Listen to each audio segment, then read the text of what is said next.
tonight's topic is playing hide and seek with Krishna. Okay? And I will try to move along without being too tangential.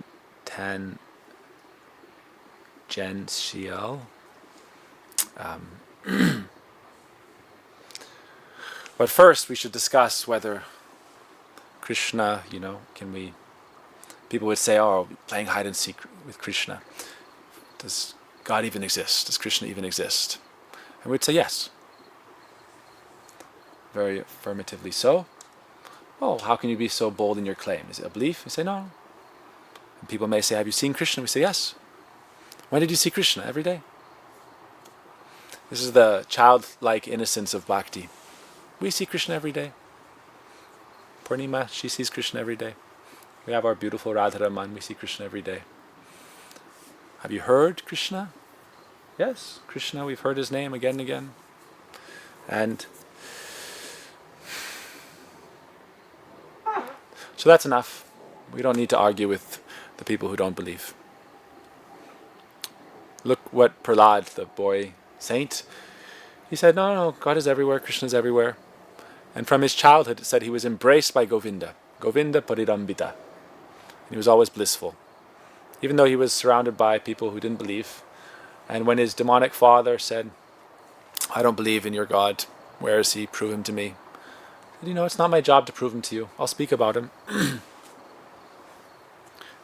No matter how much you try to argue the existence of God, it's like you're wasting your breath, ultimately. How can you make a blind person see? Especially if it's willing blindness. Like it said, it's easier to wake up a sleeping person than someone pretending to be sleeping. And so we're not really bothering, God exists, not exists, that's your problem. He exists. So with that dispelled, we can talk about playing hide and seek with Krishna. Not just God, but with Krishna. So, Lord Brahma, you could say, is the first person who was trying to find Krishna. He was playing seek. Hide and seek has two roles, right? Sometimes you're the person seeking and sometimes you're the person hiding. So, that's the thesis for the talk. Sometimes you're the person seeking, sometimes you're the person hiding. So you could say Lord Brahma, he was the first created being, and then he became the secondary creator, and he created this universe, and he was seeking Krishna, seeking God, seeking the source, whatever you want to call it. And so he was born in darkness in this universe before it all manifested, and he looked up and down as far as he could go, and he couldn't find Krishna. He didn't even necessarily know what he was looking for, but he was looking for something. So he came back down, he came back to his asan, and he became the first bhakti yogi, the first meditator. And he prayed and he meditated for a very long time, and then he heard a sacred mantra. This is the how to find Krishna mantra. Right? If you're playing the seeker to find Krishna, then use a spell. It's like when you're looking for something you lost. So that mantra is, everyone who has it in your mind can chant it, and everyone who doesn't have it, Marilyn, can pray, and that also works. Alright, so let's all chant the Gopal mantra in our minds, and pray that, may that Gopal mantra help us find Krishna as it did for Lord Brahma. Okay, everyone?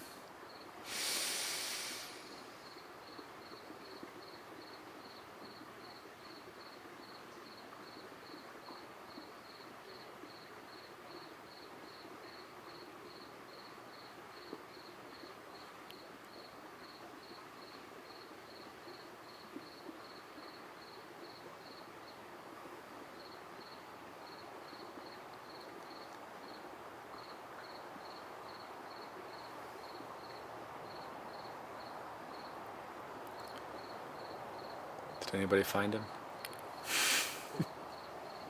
Sorry, see. Just need to have like a long 5-minute interlude for this. I'm going to start giving more group guided meditations. And so we can just be like, alright, turn the camera off. This is not for the public. This is our group meditation. Must be present. And so we'll do one at the end again. But for the sake of the elusive nature of time passing us, we will continue. All right, different degrees, different processes. Like I said before, we don't have to look hard to find Krishna. We're not really playing hide and seek to find Krishna. We found him. And so if you're chanting the Gopal mantra, you can just say, okay, Krishna, you're right here. I'm chanting your mantra and I'm, giving you flower garland. I'm feeding you with my own hands, and so on and so forth. And so you can chant the mantra and say, I'm not looking really for Krishna. I've already found him. And this is later on discussion, but we'll go back to the seeker side, I guess you could say. And there's levels of finding Krishna. So we want to find Krishna to the highest degree. And that's when he reveals himself directly before us. So we'll get there. But this is the mantra to find him. If you're trying to find Krishna and you can't, like Lord Brahma, up and down, you look throughout the whole universe. How can you find someone who's hiding really, really, really well? And he has the whole universe to hide in. He can hide in unseen spaces and seen spaces, so what are you going to do? So, Brahma chanted this mantra, and Krishna revealed himself. It's not described exactly like this, but he was in darkness, and you can imagine like he saw the light. It was like a window opened in the dark universe to show the realm of God. And God came through and spoke with him. Spoke some beautiful verses. We're not going to go through all the verses, but we'll go to the last one. The 4 nutshell verses. He says, a person who is searching after the Supreme Absolute, so a person who is a seeker, playing hide and seek with God, in this case seeking the hidden Godhead, they must certainly search for him up to this in all circumstances, in all space and time, both directly and indirectly. In other words, if you're seeking God and he's hiding from you, don't expect it to be easy to find him. I remember growing up playing hide and seek, and there's always like one person who's impossible to find. Especially if you live in like a big property. So we had a big property growing up, and some people would just be so expert at hiding that it's like, just go back home and eat dinner and let them hide as long as they want. So, but this mantra is the mantra to find him. The Maha mantra is the mantra to find him. Eventually, the whole idea is that he will reveal himself. Because otherwise, he will not just reveal himself, but he will give you the eyes to see him. That's important as well. Just like he did to Arjuna. He gave Arjuna the eyes to see his transcendental form. All right. So that's there. So Brahma found Krishna, he got the mantras, he got the power to create. It said by the power of his austerities, his meditation, he created the universe, all the planetary systems and all the life forms. The life forms which the souls entered, and all existence was animated. And then all the celestial beings worshipped the supreme truth. And then the universe came to life. So this is also one of our ideas about God, is that there is no life without God. It's said in scripture even, you can't wake up without God waking you up. Like that's the degree to which we understand the presence of God. It's by God's force and God's grace that you even wake up when you go to sleep. So anyhow, Brahma created everything, but now we haven't told the creation story, so I'll just tell it in very brief. On this earth planet, when this earth came to be, it's not like immediately it was ready, so it took a long time to get ready. And then you could see evolution in stages. And not all living entities are ready to find God or seek after God. We're going to quickly climb up this ladder. Right? Not everyone was looking for God immediately. Not everyone in this world is searching after God. That doesn't mean he's not present. But you see, when human civilization came to a certain stage, then naturally they began looking for God. Naturally. But a lot of the people who are looking for God are actually just praying to God to keep them well situated in this world. So to what degree are you actually seeking God? We say this is the basis or the beginning of religion. Dear God, help me in this world. Help me prevail against my enemies. Help me have enough nourishment to maintain my life and protect my family. These are all natural prayers, good prayers. But Krishna is not completely, his highest form isn't necessary to fulfill your material needs and desires. He's already arranged the universe. I have a strange story if you want to hear a strange story. I'll try to do it quickly because I want to get to the juice of the matter, the rasa, as they say. But this is a fun, quick story about the nature of God and how the saintly person sees God's nourishment as a natural thing about life.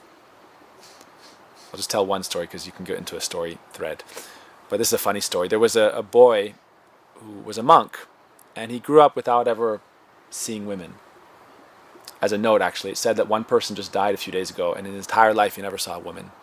He lived in a Greek island, which is only for monks. They don't even let female animals go there. And if a husband needs like a break, his wife will take him on a boat, and she has to say goodbye like 50 feet from the shore. He has to walk onto the island. I believe it's even called, I don't remember. But there's an island, and someone can look it up. So it said one man just recently died in his 90s, I think, and his entire life he never saw a woman. Hooray, yay, good for him, whatever. So anyway, there was this monk who had never seen a woman. And when he became a man, his guru sent him out to beg alms. Or maybe his guru passed, we don't know the story exactly. But he went out, I guess as a young man, he didn't have to do that service. But he went out to beg alms one day. And he knocked on the door, and a housewife came out. And a woman came out, you could say. What's the difference? Anyway. So she came out and said, what would you like? And he said, I've come to beg alms. I'm a humble hermit living in the woods, meditating on God.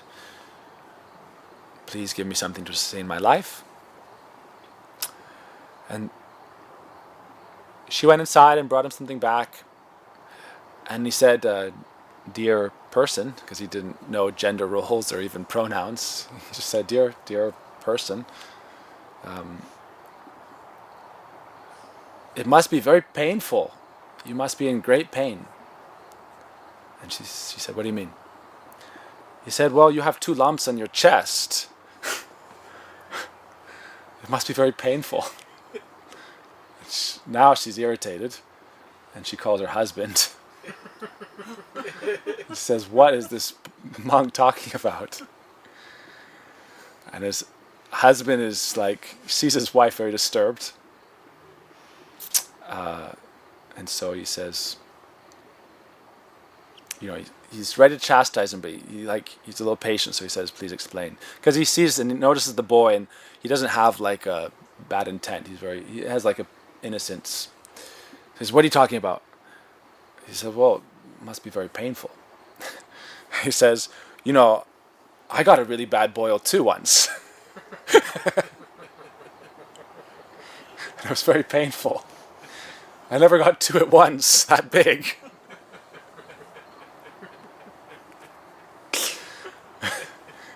So the husband and wife both were pacified and gave him the alms, and I don't know, maybe they explained biology perhaps to him, birds and the bees. But the point of the story isn't that part. The point of the story said, well, what are they for?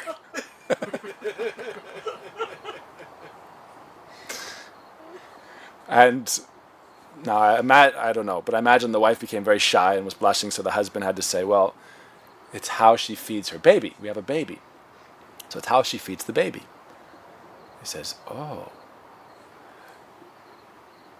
And he said, it's like food?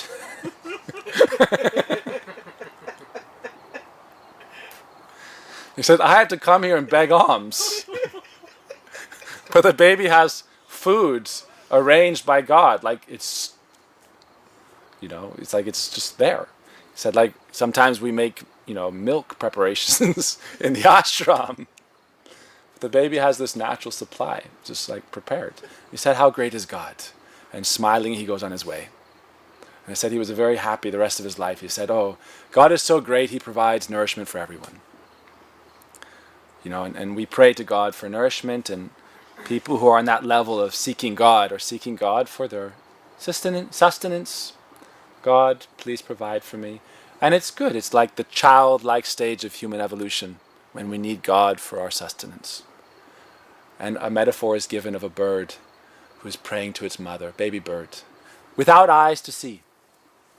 Now I'm like, I hope I can get to some of the sweet stories.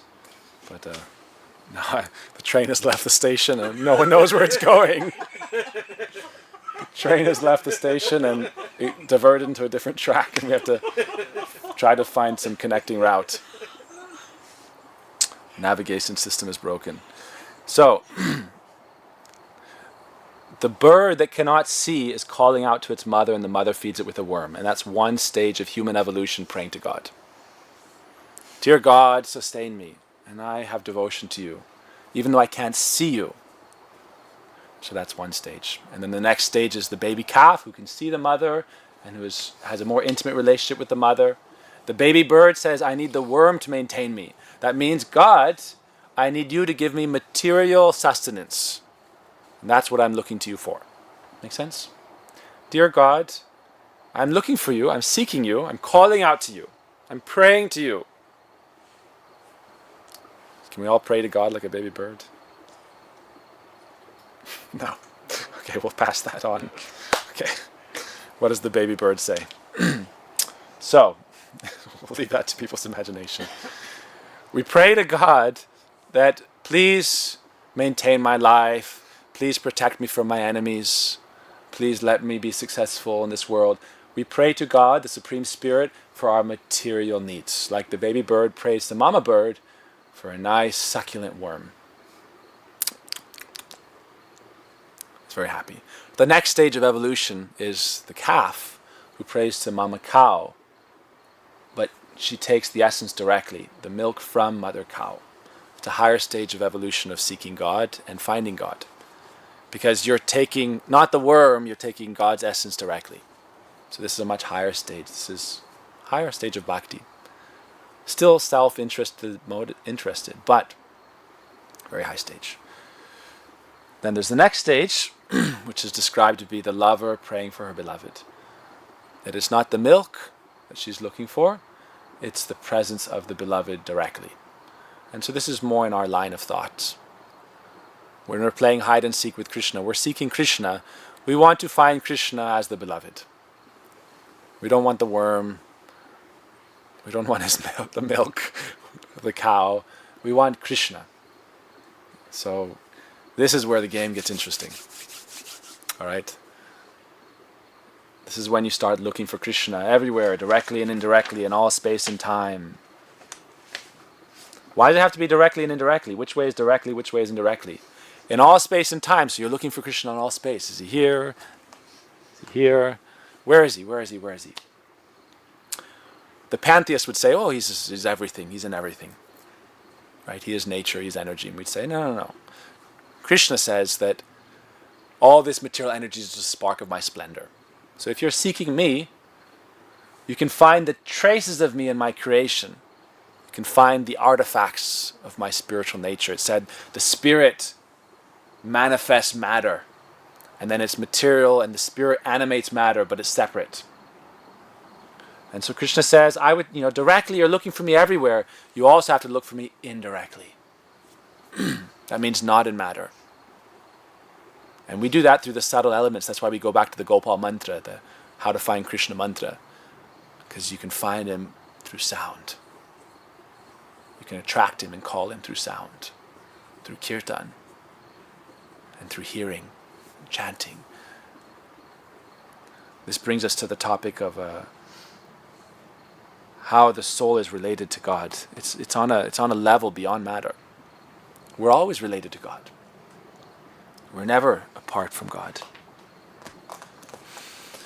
But it's not on the material level, and we are on the material level. Yes, we're here. We're sitting here. This is us. So Krishna says, now anything you look and think of as without me, without relation to me, is Maya. So we are looking for Krishna within Maya also, because we have to understand it's somehow related to him as well. Directly and indirectly, searching in all time and space. That means Krishna says, by the student directly and indirectly, sarvatra, sarvada. That means in all places, in all time and space, in all circumstances. So we're looking for Krishna. If he can't manifest here, then how can we find him here? And we are here. So all the avatars come to this earth. And Krishna's deity is here. His name is here. We can find him here. But ultimately, even though you can find him here, he's not here. At the same time. He's here, but he's spiritual. He's transcendental. And so to really find him, you also have to come to a more transcendental platform. That's why it said, Na deva deva marchayat. Unless you become divine, how can you find the divine? Right? Not the capital D divine, not the divine, but unless you develop divine qualities, how can you find the highest divine presence? So now we want to talk about the mystical plane of, what is it? Where to find Krishna? You know, you're looking for Krishna everywhere. You know, they have this idea in mythology that you have to come full circle, completely transformed. Like, for example, the hero's journey. There's all these stages of the hero's journey. And it's when you come back to, like, the origin, the starting point, but completely transformed, and then you've received the gift of higher knowledge. So in the same way, you know, when we come full circle from the search for Krishna in all time and space, everywhere, yat sat sarvatra, in all places, and you say, wait, actually this whole game of hide and seek, I was playing with God. I was looking in all the wrong places. When I find him in me, then I can start seeing him. He's also in everything else. He's not just in me. But when you can't find him here, then you're looking everywhere. If you can't find him here, how are you going to find him here and here and here and here and here? That God isn't selfish or just for you. But Krishna says in scripture over and over and over again, he said, I am situated in the seat of your heart. I am situated in the seat of your heart. This is how you find him. So now we have to understand, what is that? Seat of the heart. This is like this is where what I'm trying to find out and figure out. What is the heart? You know, physiologically we understand it's like it's maintaining our life, it's pumping our blood, it's right about here. Right? But on the spiritual plane, where's the heart? And Lord Chaitanya said, yes, you have to figure this out. You have to figure out where is the heart. And Radharani says, yes. Radharani says, Vrindavan is my heart. We're jumping ahead a little bit, but Lord Chaitanya said you should start to clean your heart. If you want to find Krishna, don't just search outside. Say, no. I'm going to start, cleaning the mirror of my heart. Cleaning the mirror of your heart so you can see Krishna and see yourself. But, again, what is the process to clean the heart? The process is just very natural. The process of cleaning the heart is just the process of loving Krishna until he reveals himself more and more and more. Love is like a process. Love is on that level, when you're chanting Krishna's name, it's like the action of your love. Right? Say you're playing hide and seek say you really, really love somebody. So this is I want to get to the point where we can not just see Krishna in the deity form or in his name form, but see him on the spiritual plane of our heart, not a physical plane. The heart and the consciousness are very closely intertwined. What is in your heart is what you hold dear. So we say, if you want to find Krishna in your heart, you have to hold him dear to you. That Krishna, you are dear to me. So if you're playing Seek and Krishna's hiding, perhaps the way to find him is just to love him to the degree that he will fully reveal himself. And then you can come to the point where you find him in your heart. And then you can chant this Gopal mantra, and then you can perform, the rituals of love. It's a procedure. It's not a procedure, but it's a dance. So when we find Krishna in our heart, what do? We show him our love. And Krishna is very attracted to this. See, now the trouble is that he is always in your heart, but as long as we are only outwardly oriented, we can't see him, or we look inside, we can't see him because our heart is not clean. What does it mean it's not clean? What we hold most dear is many, many, many, many things. And so we can't just see him. So we try to do a meditation where when we chant our mantras, when we chant the Mahamantra, even one mantra, you chant it and you say, right, Krishna, I love you. Krishna, you are here. Right? This is how they do family constellation. It's like, you are here, I accept you, I love you. And you have to keep saying it until you feel like he accepts. Krishna, you are here, I love you, you're in my heart, you've always been here. I'm sorry I left you alone so long. It said Krishna until you find him. We think we're playing hide and seek with Krishna. But he's there. And he's waiting. When are you going to find me? I've been here all along. I'm just waiting. I'm the super soul, just observing you. I'm just watching, witnessing as you go about the carousel of life in material existence, spinning around and around and around in samsara, until you really desire me as the lover desired her beloved. Then he'll show himself more and more beautifully, more and more effulgently, radiant with your love, decorated with your love, ornamented with your love, seated on the divine altar of your love. Krishna will show himself. Beautiful. When that happens, then your material life begins to gradually unravel. This is what we see in the lives of many saints. We can use the example of Mirabai. Mirabai realized Krishna in her heart, and what we say is when you realize Krishna there, even before you have the full eyes to see, like I said in the beginning, how do you know God exists? Well, I see him every day. How do you see him every day? Well, my guru gave him to me. What do you mean he gave him to you? Oh, he sent him to me. Right? My guru sent us Krishna. Right? He says, here's your Krishna. He's a very sweet form too. And he's not alone. He's with his dear most beloved Radharani. Not only Radharani, Lalita Vishaka, Rupan Rati. And every day he's there. The manifestation of not just Krishna that's in our heart, but the Krishna that's in our guru's heart. Said, here he is. And so it's like with the innocence of our faith in our parents, we say, yes, Krishna's here. I can see him every day. But what do we do then? You could say, I want to touch on this topic, and then we'll go to the part where the next part of hide and seek. Right? But first, okay, we found him, and he's in our hearts, and we have this positive affirmation. Thank you, Krishna, for being here all this time. Thank you for taking care of me. Thank you for giving me life. Thank you for being so patient with me. Thank you for not judging me. Right? Thank you, Krishna. Like our gurus would say, no need to thank each other so much. Thank Krishna. Thank you, Krishna. I've been separate from you for so long. Thank you for not judging me.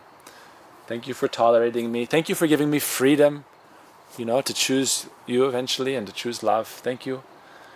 And now I want to keep you in my heart. That means I want to keep you in my focus. I want to learn to see you. And I'm still in this material world, Krishna. So help me see you directly and indirectly. Because I still have my duties to perform. You told Arjuna not to abandon his duties. Right? I may not be a great hero meant to go and fight great battles. I may just, for me it may just be mowing the lawn, May I continue my duties, not be lazy. May I, our Guru would say, anything you do in the temple is service to Krishna. And if you're a householder and you have Krishna there, anything you do in your home can be service to Krishna. So Krishna, give me the strength to continue my duties and also see you there. Right? But Radharani says, if you follow this process of finding Krishna and binding him in your heart with love, then gradually your material duality will unravel until you achieve transcendence. It will happen. Radharani says, if you let the drops of Krishna Katha go in your ears and you let them enter your heart, it's very dangerous. It will destroy your dedication to material duality. Therefore, if you know what's wise, if you know what's good for you, if you want to stay bound in your material life and desires, when you hear Hari Katha, you should be very strong and stoic and say, you know what? None of this is coming in my heart. In one ear, out the other. I won't let any of it stay with me because it's dangerous. Radharani says if you let that come in, it starts working its magic, the name of Krishna. So anyhow, to keep Krishna in our focus, that's why we perform the limbs of bhakti. That's how we keep... He is in the seat of our heart always, forever. You're playing hide and seek with Krishna, but actually the soul and the super soul are inseparable. And so it's not really a question of finding Krishna, it's a question of wanting to be with Krishna. And you do that by keeping focus. So, okay, I'll chant your name. Okay, I'll, remember you with some love. Krishna says in the Gita, the highest thing you can do is just think of me. It's not so difficult. Man mana bhava. But is bhava thinking or feeling? So this leads us to another topic. Man mana bhava. It doesn't necessarily say, we say, oh, always think of me. It's more like always feel me. Okay? Now we're getting into rasa vichar, the consideration of divine mellows. Man mana bhava. Bhava means to always feel my presence.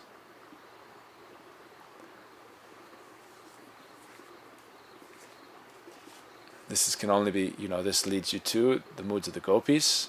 They're able to always feel Krishna's presence. And, like we see in the life of Mira, this makes them mad. Sometimes they're able to hold it together, but often we see these people become great saints.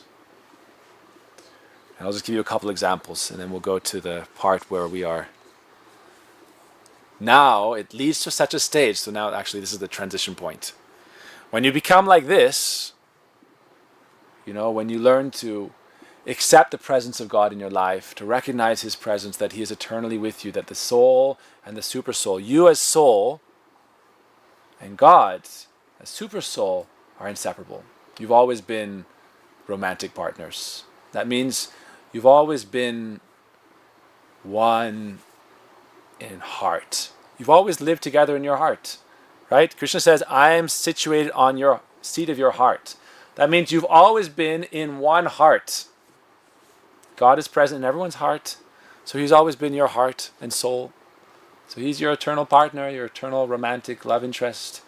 And we are finding that love when we're playing, hide and seek. When we are hiding from God, not seeking, there's different levels of hiding from God, but in this level, when you're in material life, you're hiding from God, and you're still finding happiness indirectly through the quality of love in all your relationships. Does that make sense? We're hiding from God in life, but we still need love. And so we're finding love even as insects and animals and birds, and bees, and flowers and trees, the moon up above, the thing called love. Right? You're hiding from God, but actually His love is still nourishing you. Just like this monk saw the mother's breast milk as a symbol of God's love and nourishment. This was his vision. He said, how great is God that He provides food for even a baby infant in the form of the mother's breast milk. But we are crossing that stage. We are not just hiding from God now. We found Him. and we are binding him in our heart through our love and our focus. And Krishna, may you stay there. But there's one thing about this, If you're too attentive to Krishna and too docile and too submissive, Krishna is very restless. And he may sometimes hide from you, even if you are very focused on him. Right? You may say, Krishna, you know what? I've tried my best. I'm binding you in my heart. I am worshipping you every day. I offer you my arati. We say, Mama mana mandire rohani siddhin Krishna murari Shri Krishna murari Aji prema pradeepe arati shobha. Oh, I'm offering you the lamp of my love every day, Krishna. And yet I'm looking in my heart and you've hidden yourself from me. I'm looking for you in my heart and I found you. Right? Like the Gopis found Krishna. The Gopis were sages. The Gopis who took birth in this land of Vrindavan when Krishna appeared, in their previous incarnations, their previous lives, they were sages chanting this Gopal mantra, and they realized Krishna in their heart, and they said, it's not enough, we want to see you physically, directly. And then when they found Krishna, and they had so much love for him, and they were meeting with him, and Krishna was dancing with them, and yet Krishna still disappeared. So this is the tricky nature of Krishna. You could say that Krishna is crooked, Tribhanga, crooked in three places.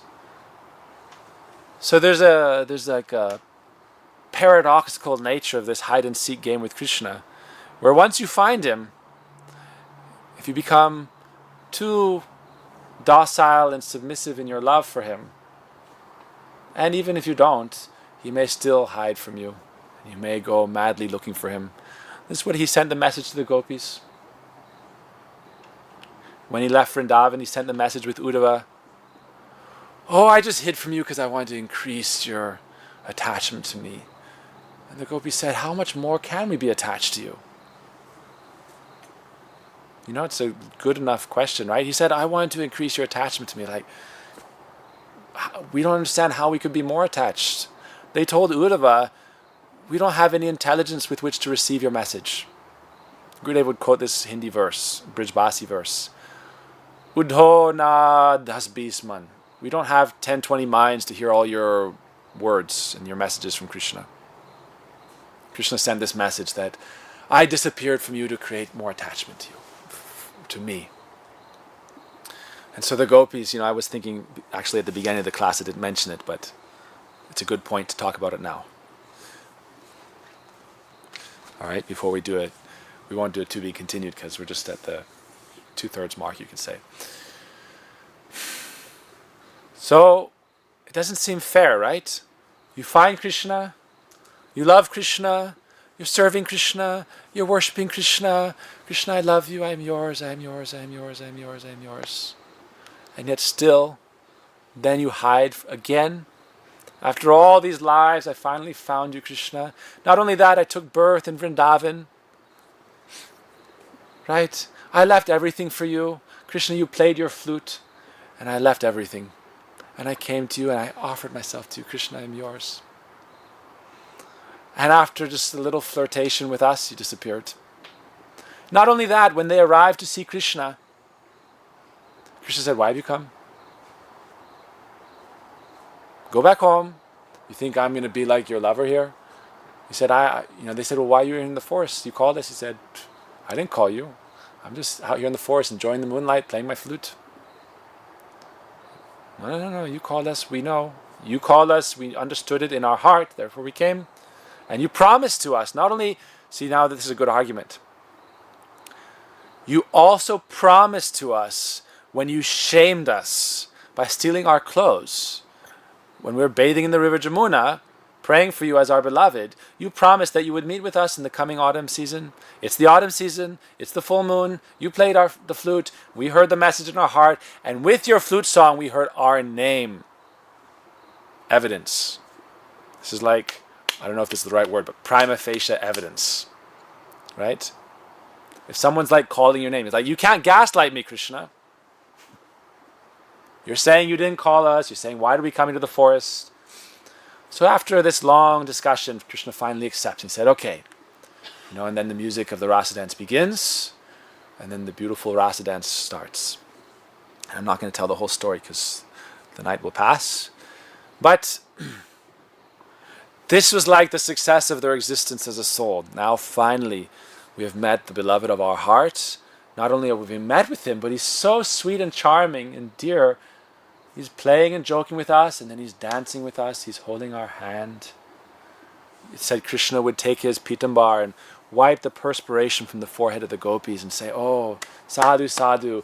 And Krishna would sing very beautifully. But then the gopis would sing and Krishna would say, sadhu, sadhu, I cannot sing as well as you. He would glorify him there very sweetly.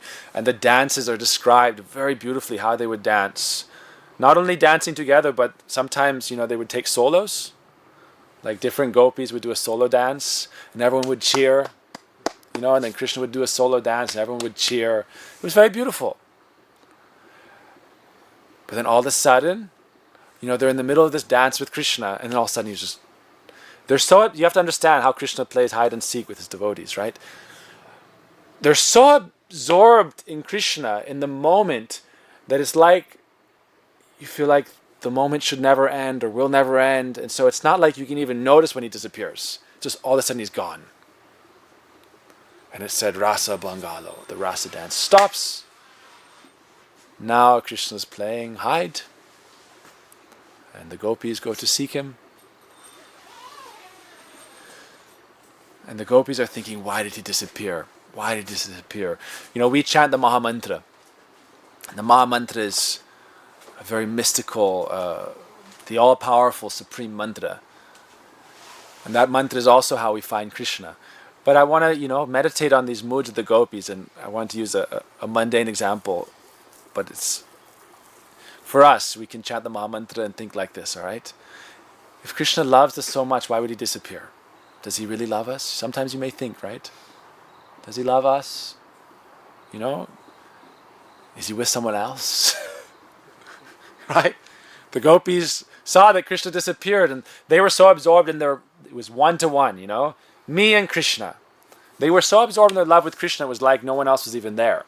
And only the times when someone's doing a solo and they're all clapping, Otherwise it's just Gopi and Krishna, Gopi and Krishna. Now Krishna disappeared and they're like, for a bit, they're just completely stunned. They don't immediately go searching for Krishna. They're stunned. So I was thinking on the way over here, if anyone has ever been a kid and fallen in love, there's this game you play. You take like a daisy or something. You go, he loves me not. He loves me not. He loves me not. It's a good question. Does God love me to the degree I want him to and need him to? Does he love me exclusively? So we can think this with the Maha Mantra, Hare Krishna, Krishna Krishna, Hare Hare, Hare Rama, Rama Rama, Hare Hare, Krishna. He loves me not. He loves me not. Does he love us? Does he love us not? Each petal. Sometimes you don't get the answer you want. The last petal is love me not, then you take another one. You say, let's try this one. He loves me not. He loves me. So then the gopis start seeking Krishna. Then Krishna's playing hide and seek with the gopis. But we know the story, right? Krishna went seeking also. So now Srimati Radhika enters the arena of our contemplation. Krishna is seeking Radharani. Now you understand role reversal. Hide and seek, right? Radharani is a higher power than Krishna. Krishna is seeking Radharani. All right? Not a higher power, but a higher power to him. She's not a higher power of reality. But as far as Krishna is concerned, she holds a spell upon him. And we're going to discuss how we can understand that it doesn't mean Krishna loves us any less.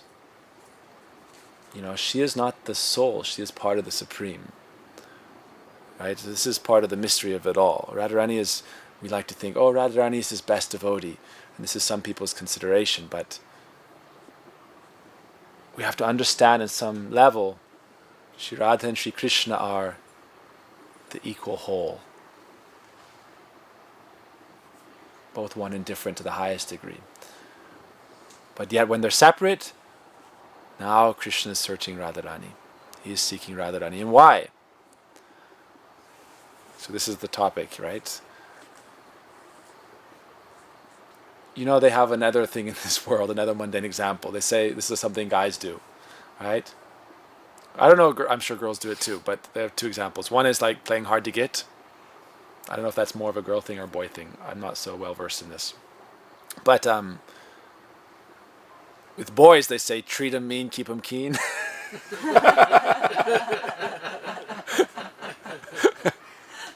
Right?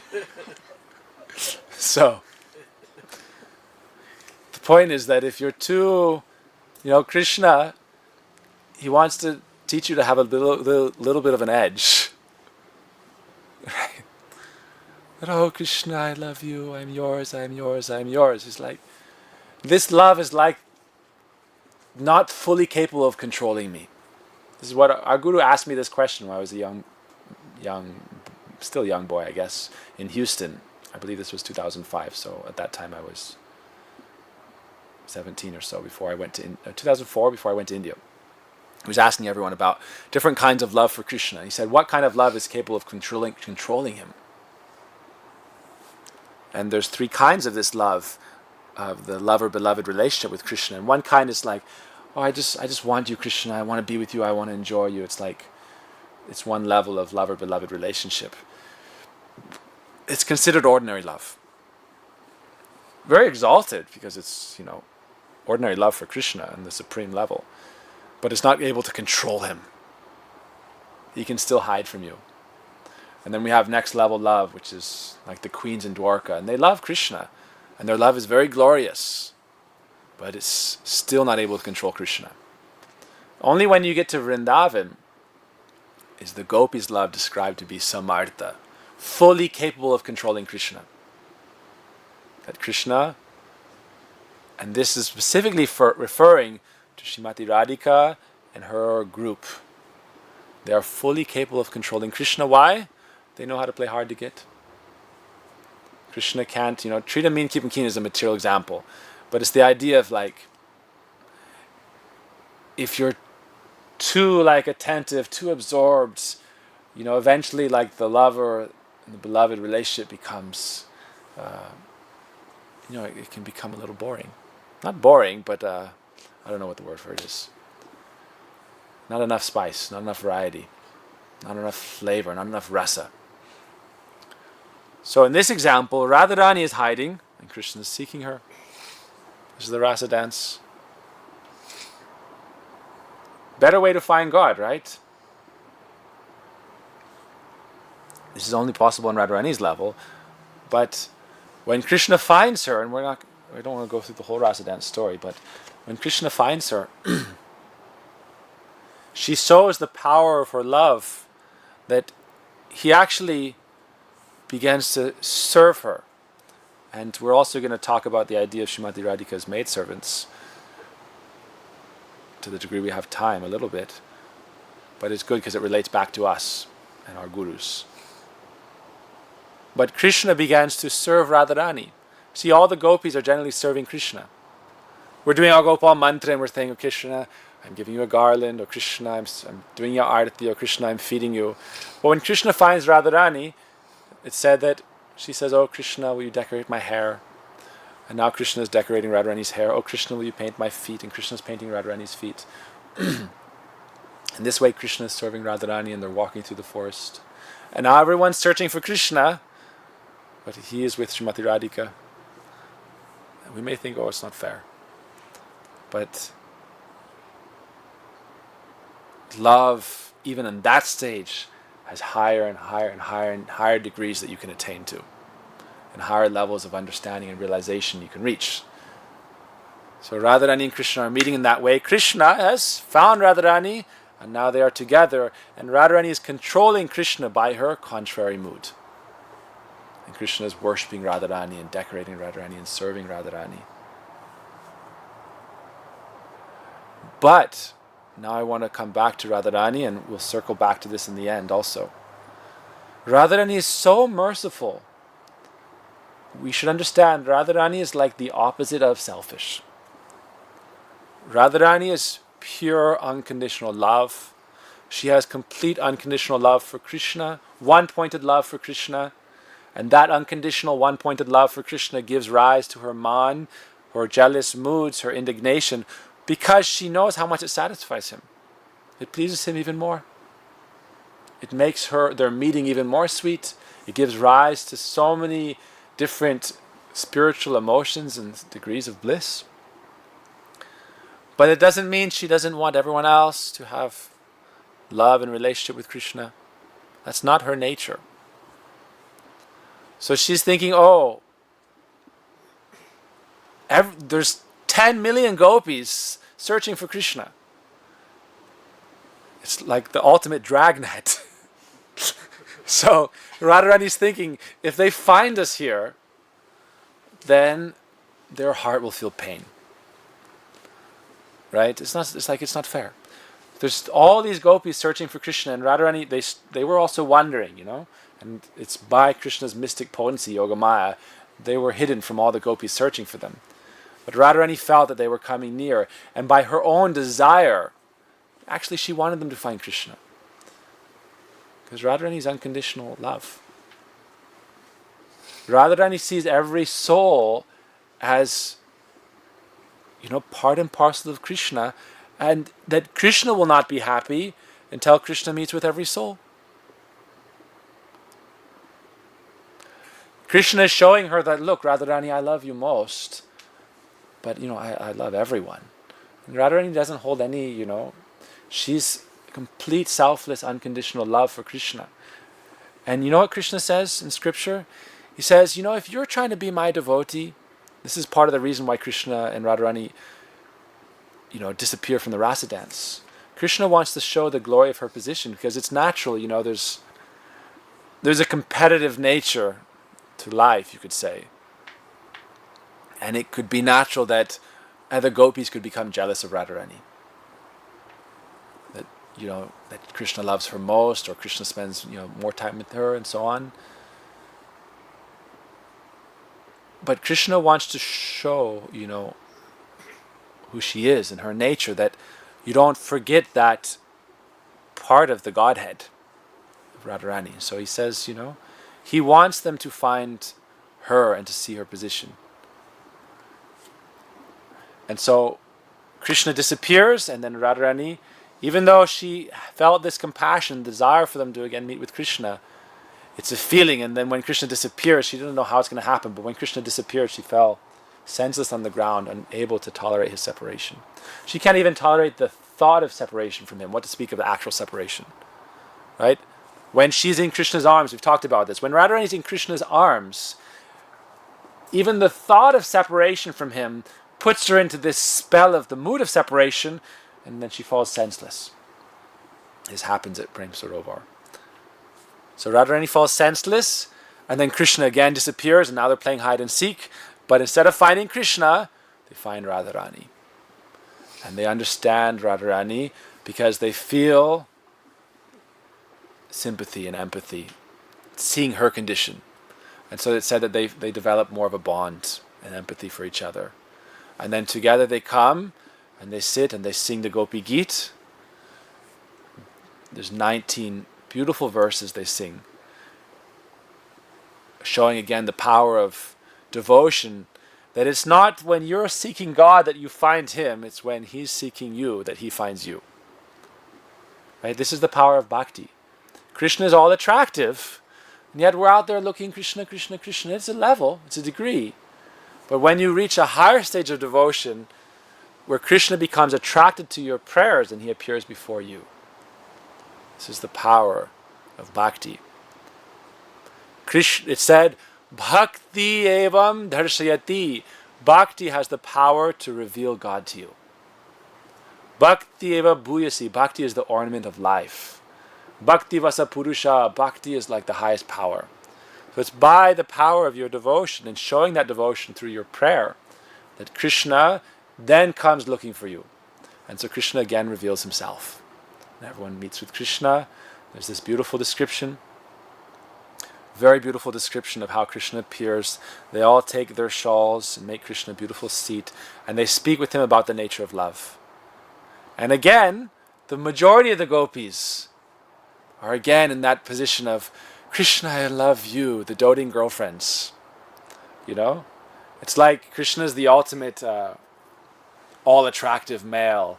And all these beautiful maidens, the souls attracted to him are all, you know, like you see like the Disney princesses who are just like, you know, they're fainting at the Prince Charming. Just the thought of Prince Charming is like they're swooning. So all these gopis are in front of Krishna and they're the topmost. I'm just giving some material example to try to help understand it a little bit, but I don't understand. I'm just speaking words. But this is how we hear, you know, they're all swooning for Krishna, and some are taking Krishna's feet and putting it to their chest and holding Krishna's hand and, you know, looking at Krishna with beautiful, you know, trying to be their heart is so soft with love and devotion that they're like beautiful flowers and Krishna's smelling the fragrance of their love, right? And Radharani's off in the distance. And while Krishna is absorbed in all their love, Radharani's love fully conquers him. Right? And it's her contrary nature. Radharani is staying a little distant from Krishna. Just like when Uddhava came and spoke with the gopis, Radharani was distant. She's in her own tattva, Radha tattva. So now, this brings us to the topic of our Guru's moods. Our Gurudev, he is in the mood of Srimati Radhika's maidservant, not only in the mood of, in the position of that. And there's a very special verse, and this is a good point to introduce this topic. And it's again it's by Bhaktivinoda Thakur, who we mentioned at the beginning of the class. Bhaktivinoda Thakur says, okay, you're playing hide and seek with Krishna, right? You want to find Krishna. So many people. Krishna has many, many devotees in this world. You know, how many devotees does Krishna have in this world at this point in time? What to speak of the last 5,000 years? Everyone's searching for Krishna and praying to Krishna. Billions and billions of devotees. And Krishna is helping and revealing and liberating them. But are they completely controlling him with their love? And it's a long process. The process of trying to find Krishna by your efforts, playing hide and seek, and you're seeking, he's hiding, is not so easy.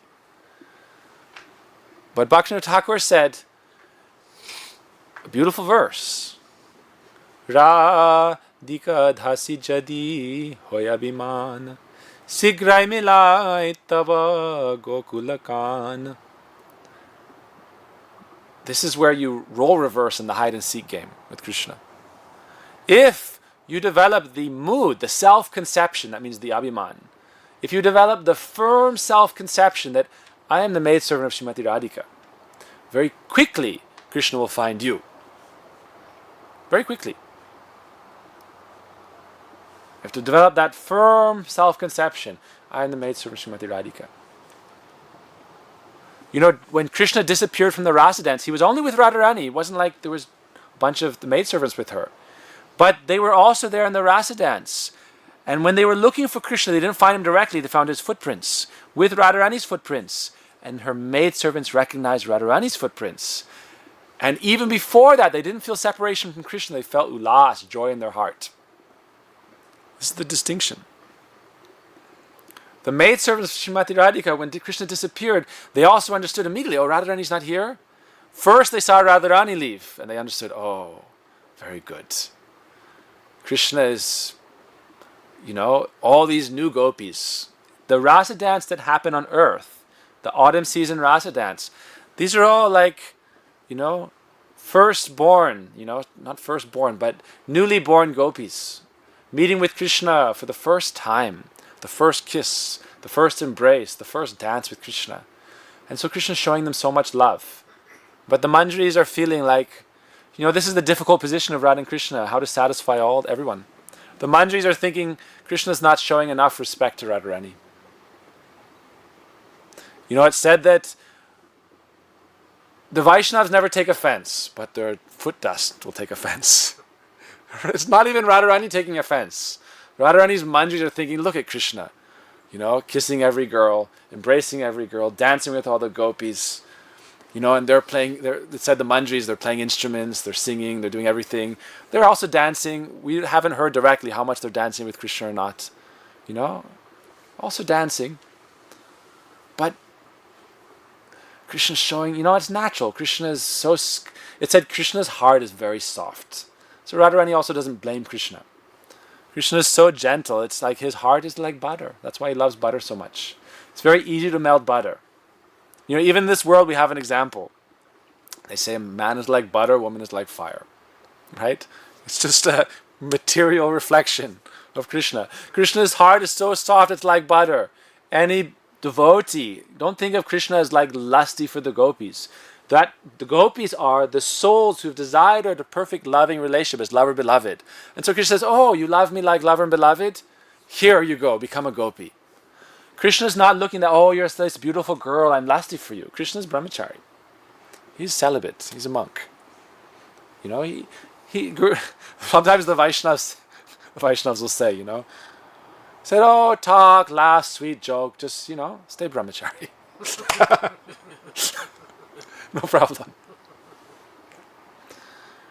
Said if there's no calm, this is like, no problem.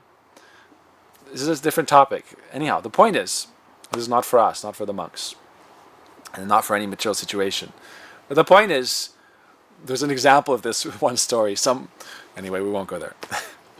It's not a story about me, it's a story about someone else. It's a very sweet story. But it shows that, Krishna's heart is pure. Krishna, what is Krishna doing? Is there any fault for God to reciprocate love with the soul? You want to blame Krishna for loving each gopi fully to their full satisfaction? Only Krishna can do that. Every soul who wants that relationship of love and beloved with Krishna, it's like Krishna is fully capable of satisfying their desire. To beyond their imagination, in ever fresh, ever new ways, higher and higher experience of love. So this is not any fault of Krishna. Krishna's heart is butter. That's why he's always attracted to butter. He's going every morning, he steals butter. Because he's filling his heart back. He's like, oh, my heart is butter. Like attracts like. So Krishna's heart is very easy to melt. Vidurani, the wife of Vidura, she had so much love for Krishna that he left Duryodhana's feast, he came to her house and she was giving him banana peels and Krishna's heart was melted as butter and he was looking at her love. He was looking at her face, at her effulgence of her love, and he's just eating the banana peels. He's like, my heart is so soft, you have love for me, I've appeared for you, I'm accepting you, I love you. So this is for us to understand, God loves us, He loves every one of us. Why? Because He is our eternal partner. How can He not love us? It doesn't matter if you're a man or a woman or even any blade of grass. He is the soul of the soul. He loves everyone. But the Manjaris, they think, still, everyone should understand Radharani's position. Then they can advance in their bhakti, advance in their devotion. They need to make more advancement still.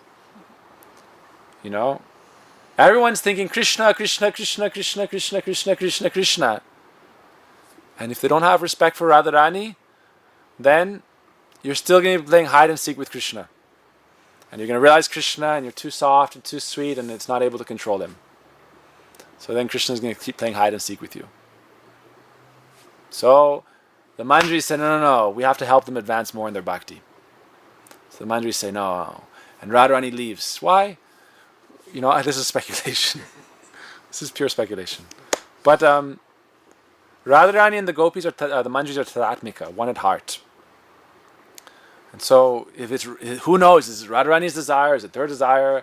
They become one at heart. So anyhow, regardless, Radharani leaves. They don't feel sad. They feel happy. While all the other gopis are crying and stunned, the Manjaris are joyful. They're beaming with happiness. And when they're searching and they find, yes, we knew, Krishna's footprints with Radharani, confirmation. And when they found Radharani crying in separation. Now they're upset. Understand? So Krishna, something about Krishna is, he loves all the gopis, but he's especially attracted to Radharani or Manjaris because they're able to control him, because they play hard to get as well. All the gopis are like, oh, Krishna, you're so beautiful, you're so handsome. The Manjaris don't give such easy praise to Krishna. They glorify him, they love him, they have devotion to him, they have attraction to him. Why? How can you not have attraction to Krishna? Especially the Manjaris are still Krishna Rati, still Saki, still Gopi form. They have supreme attraction to Krishna, but they have even more supreme attachment to Srimati Radhika. This is Manjari Tattva. And so Krishna is therefore, when he's decorating Srimati Radhika's hair and putting alta on her feet, he's also thinking of the glorious position of the Manjaris. And when Krishna reappears, see, when Krishna left the Rasa dance and Radharani is fallen there on the ground, senseless, and the Manjaris and everyone finds them, the Manjaris find her first. And they're very disturbed now. And this is the mood of our line. Our Guru's Guru, he would say, we do not want to see Radharani in separation from Krishna, but we are very happy to see Krishna in separation from Radharani. This is our Param Gurudev. We're very happy when we see it. If Krishna is crying, we need a picture of Krishna sitting alone crying. We have this famous picture of Radharani alone crying. And I was in the city, New York City, doing a program. And nobody wanted books, but they wanted artwork. And we had all these paintings. And everyone took Seva Kunj, Radhakrishna together, and all the ones of Radhakrishna together. And then we had 15 or 20 of Radharani alone crying. No one would take the picture. We had 20 or 30 families. And it was an Indian house program. And so all the women, the wives, why would we take this picture of Radharani alone crying? It's who wants to see poor Radharani alone crying, separation from Krishna? So Param Gurudev would say, we are not interested in seeing Radharani separate from Krishna crying. But if Krishna is separate from Radharani crying, then we're very happy.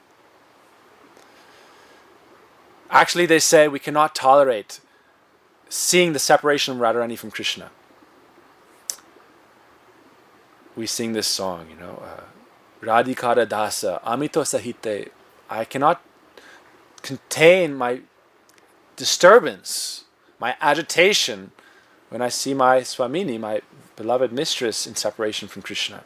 I think, why has that Krishna done this?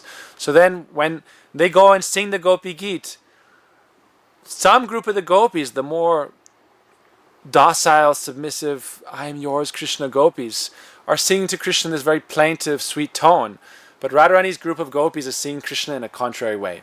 And each verse has a contrary meaning. We don't have time to get into this. Each verse has a contrary meaning where they're rebuking Krishna.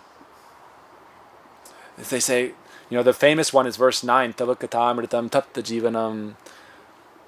Krishna, hearing about you is like nectar. Topics of you are so sweet. But Radharani's group is thinking, Krishna, topics of you are like poison. And this is attracting Krishna even more. The Supreme is becoming bewitched by their powerful love. So at that point, when Krishna comes back, Radharani and her group are at a distance. And again, Krishna is showing so much love to all the gopis. And after that, then the rasa dance begins again. And, we're going to leave this topic aside. At that point, the rasa dance from there goes on for the whole night of Lord Brahma. And now Brahma is witnessing, now I get it. In the beginning, he was searching after Krishna, and he only found Krishna, and he gave him a few verses, but he didn't yet understand Krishna or love for Krishna. He had material desire to create and all this stuff. But now he's witnessing Krishna's rasa dance. He says, now I understand. And he said, Lord Brahma, he understood Krishna, but he didn't understand Radharani. You can play hide and seek with Krishna, but not with Radharani. Radharani is not easy to find. It said Radharani is much harder to find than Krishna. Brahma, it said, he prayed to understand Radharani for 60,000 celestial years, and he said, still I didn't understand her. So this is not people say sometimes I don't understand Radharani. It's who does? It's not so easy. But we can try to develop some respect. So I want to get to the topic of how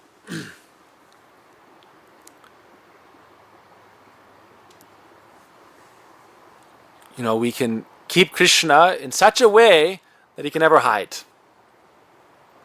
Where hide and seek game is over. Right? It's not even, see with the Gopis, Krishna kept hiding. But there's one way to do this.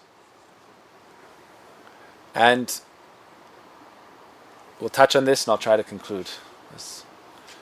All right? We're in the Northern Lights have come out. We're in our Bhakti tent at this beautiful Samarpan sanctuary. So we'll try to finish soon and then have a kirtan and then everyone can go to bed. As usual, I've just got up to the point of our topic. This was all part of the topic, but it's leading up to the topic. There's a few stories I wanted to tell, but I'm going to tell one story of really how to bind Krishna in the heart. Right? Mother Yashoda bound Krishna with threads, and Krishna allowed himself to be bound. Okay? So once you find Krishna, what are you going to do? So Mother Yashoda, when she had the power through her devotion to even bind Krishna. And he allowed her to, but it said that Krishna wasn't happy with that. That when Krishna was bound by Mother Yashoda, Krishna was thinking, Mother, I will let you bind me, but why do you have to bind me to stone? At least you could bind me to a gopi. Then I would be happy. Right? But Mother Yashoda is in her parental mood. That's not in her framework of knowledge, of realization. She understands something, but she sees Krishna as such a little innocent boy. And in her mood, she's like, no, Krishna, you need a chastisement. If I bind, and Krishna's playing with his friends and he's enjoying that. But it didn't end well, right? It ended in Krishna being very upset and Mother Yashoda being very, sad and afraid. And Krishna's like, oh, and there was this whole thing, and so we're not going to get into that topic. But Krishna would prefer, our Guru would always say, Krishna is saying, Mother Yashoda, you bound me with the grounding mortar. I don't want to always stay bound like that. When we pray in this month of Kartik that's coming, we always pray to Mother Yashoda and Krishna. We sing a song glorifying them. And in the beginning verses, it's talking about Yashoda Damodar. Stita Graiva Dhamudhara Bhakti Bhajam. By her devotion, she bound Krishna. Jai Mother Yashoda Ki Jai. We glorify her.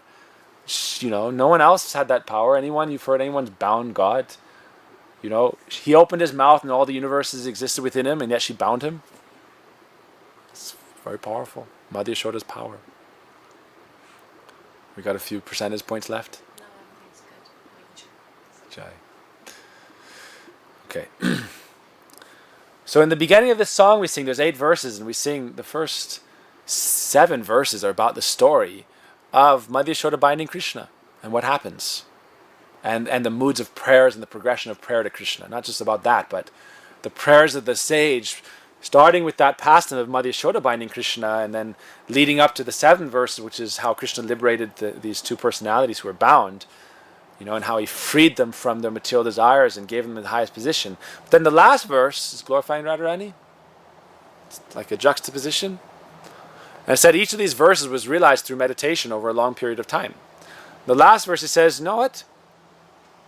Namo Radhikaya Twadiyai Priyayai Namo Ananta Lilaya Devaya Tubhyam. I offer my prayers and my obeisance and my respects with great regard and from respectful position to Srimati Radhika. Namo Radhikaya Twadiyai Priyaya, to Krishna's dear most beloved. And I offer pranam to Namo Ananta Lilaya Devaya Tubhyam. O Krishna, to your Ananta Lila, your unlimited pastimes. But you know what Ananta also means? Ananta means the snake. Ananta Shesh. Ananta Shesh it's a very mysterious topic, but we'll just leave it. Ananta Shesh. That's the cosmic,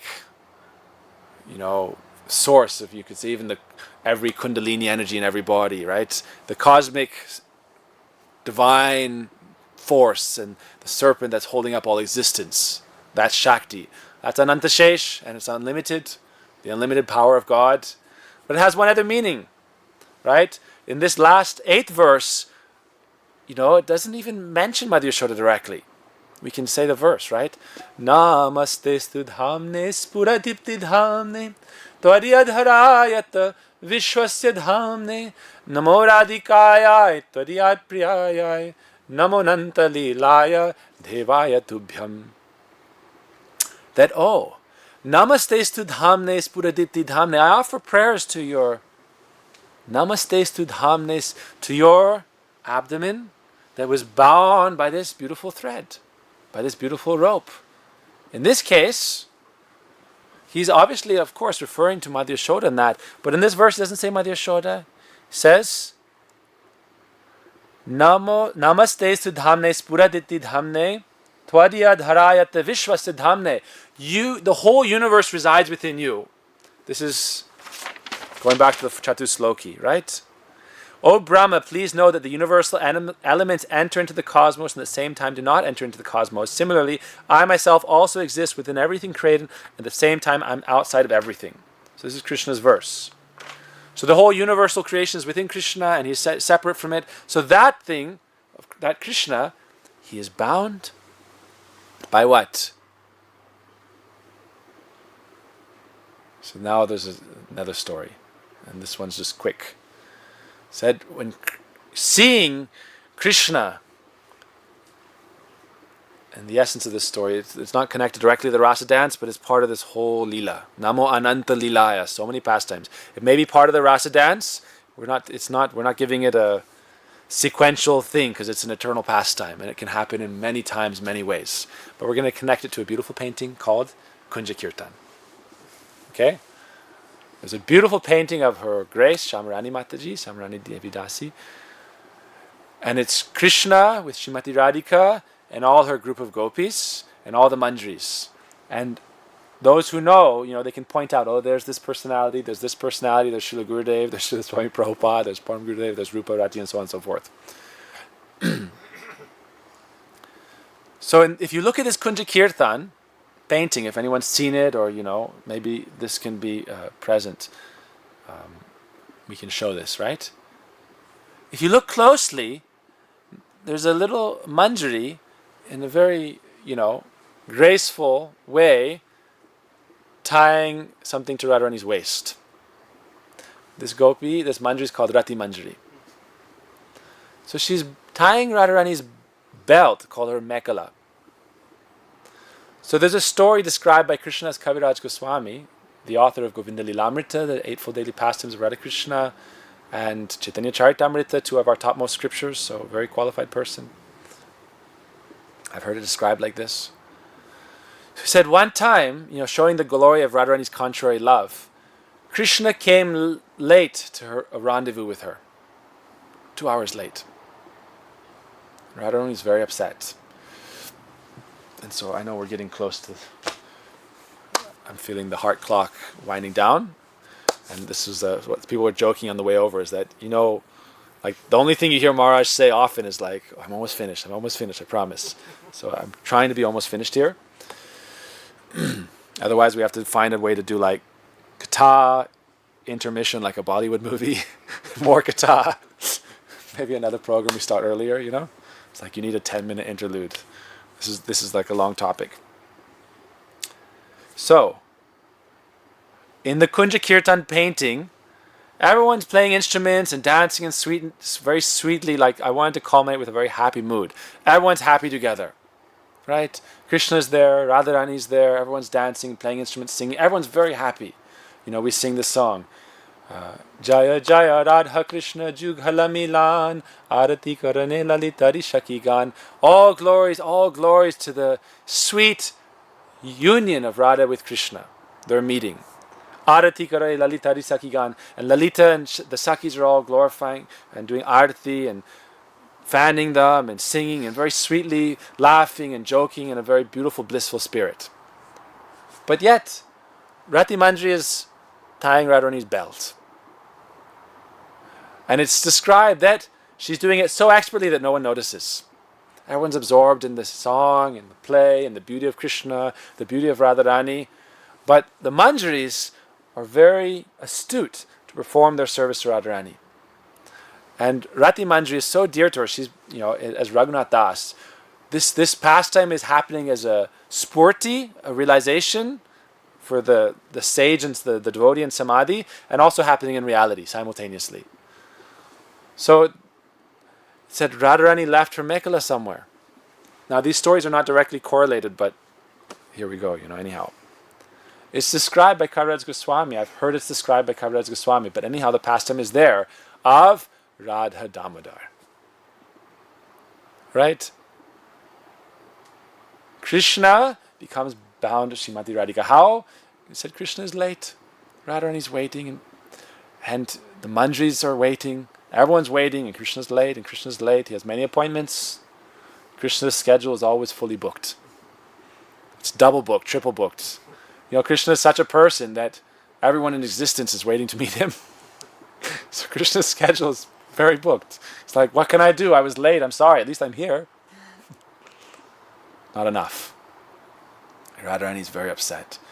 And finally, there's examples. We don't have time again. Time is not our friend. Time is elusive. But there's example of, Radharani's Manjaris and Lita Vishaka pressed charges on Krishna for his tardiness. This is one story, so I'm merging different stories together. They pressed charges, and it's a kangaroo court. It's a stacked court. Why? Because the Lita is prosecuting, and Radharani's party is all involved, and maybe they allow the Sakhas to be involved or not. We don't hear so much, but anyhow, whatever happens, the jury is on Radharani's stacked team. Everyone's there, and Krishna is decided to be the offending party, and so the punishment is that he must sign his eternal servitude to Radharani, and he does. I, Krishna, sign that from here on forward, I am the eternal, servant of Srimati Radhika. I will always accept her commandments, so on and so forth.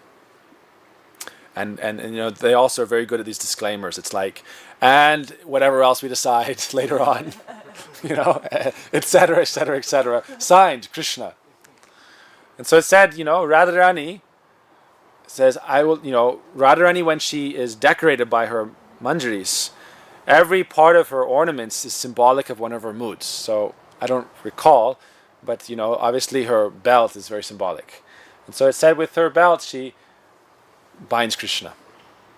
With her prem mekhala, the belt of her love, Krishna is very happy. So that point is when Krishna receives the name Radha Damodar. It said that is when Krishna got the name Damodar. That, right? Namaste studhamne spuraditi dhamne tvariya dharayat vishwasya dhamne. We hear sometimes when Krishna, he took tax from the Gopis and took their butter and their sweets and their milk, blocking their passageway. Later on they got their revenge and they dressed him as a gopi. And they made him hold a big yogurt pot, and Lita threw a stone, and Krishna was bathed in yogurt. So in this case, it's like Radharani's belt now is tying Krishna. And we have this in marriage. In a marriage, the bride and groom, their cloth will be tied together, very tightly. And then they'll circumambulate the fire, and they'll take 7 steps together. So Radharani's bound Krishna to her, and Krishna becomes Radha Damodar, he who is bound to Srimati Radhika. And this Gurudev would say, Krishna is all attractive, and it may be that he is Vrindavan Chandra, but Radharani is Vrindavaneshwari. She is the supreme queen and empress of Vrindavan. And Gurudev would say, we are steeped in these moods of Braj. We are completely partial to Srimati Radhika. She is our Ishwari. And therefore, it said Krishna is so bound by the love of Radharani that he never takes one step out of Vrindavan. I wanted to give this point. And I'm trying to land the plane here of the Katha. Krishna never takes one step out of Vrindavan. Right? Everyone who's playing hide and seek, Krishna appears, disappears, appears. There's a verse in scripture that says the real, original, topmost form of Krishna can never leave Vrindavan. Why? Because he is bound with the transcendental rope of the love of Srimati Radhika. He is bound to her. With all the manjaris and gopis. Not only with that, Radharani's love is all expansive and unconditional. that her love is central for Krishna, but that from that central point it spreads out to all existence. How? It's said in scripture, you water the root of the tree, the whole tree of life is nourished. You have to understand this point. Now Krishna says, this is why he wanted the gopis to understand Radharani's position in the rasa dance. Krishna says, I do not accept the person who claims to be my direct devotee as my devotee. Even though Krishna says this is very famous, a lot of us forget this. And we're teaching this in our temple. Our mission is called Bhakta Bandha, friendship for the devotees, service of the devotees, respect for the devotees. Why? Krishna says, if you're my direct devotee, I don't accept you as my devotee. You become the devotee of my devotee. You become the devotee of Radharani, she is the topmost. Then Krishna says, you are my devotee. Because it leads you to this all-embracing, true selfless bhakti. Right? It said real bhakti is unmotivated, has no self-interest. Ahaituki apratiyata, has no cause and no desire for any return. Prahlad Maharaj said that. Prahlad said, I'm not a businessman that I've worshipped you to gain your favor and your love. I'm just your selfless devotee. So you see that Radharani's love for Krishna is so great that she binds him in Vrindavan with 10 million gopis. That in this earthly plane, yes, Krishna may disappear for a moment. But yet in the transcendental Goloka Vrindavan, Krishna can never leave. He says he never takes one step out. Why? Radha Damodar, you know what Swami Prabhupada would say? Because he did bhajan there in Radha Damodar, it's a temple in Vrindavan. And during the month of Kartik, it said that Radharani in a subtle way is tied to Krishna every day. The deity of Radharani and Krishna are tied together because it's the Radha Damodar month. And the Damodar month is the month of Kartik, and the Kartik month is the month of Urjeshri Shrimati Radhika. Right? The Damodar month is actually also always understood to be the month for Radharani. So the point I'm trying to make here is Radharani's look at Madhya Yashoda as well. Madhya Yashoda sat down Krishna to save the milk that was boiling over because she understands the milk is Krishna's devotee. It's spiritually conscious, wanting to be united with Krishna. The milk wants to be made into such a sweet preparation that Krishna will take that milk and keep it with him forever in every form that it appears. So Madhya Yashoda puts down her relationship with Krishna and saves the milk. And we think, oh, it's Radharani. We have to go beyond. See, this is what I'm trying to say. God loves me. He doesn't judge me. He accepts me. He loves me. Radharani loves me. She accepts me. She doesn't judge me. Everyone's supposed to be. There's no sin but separation from Krishna and ignorance.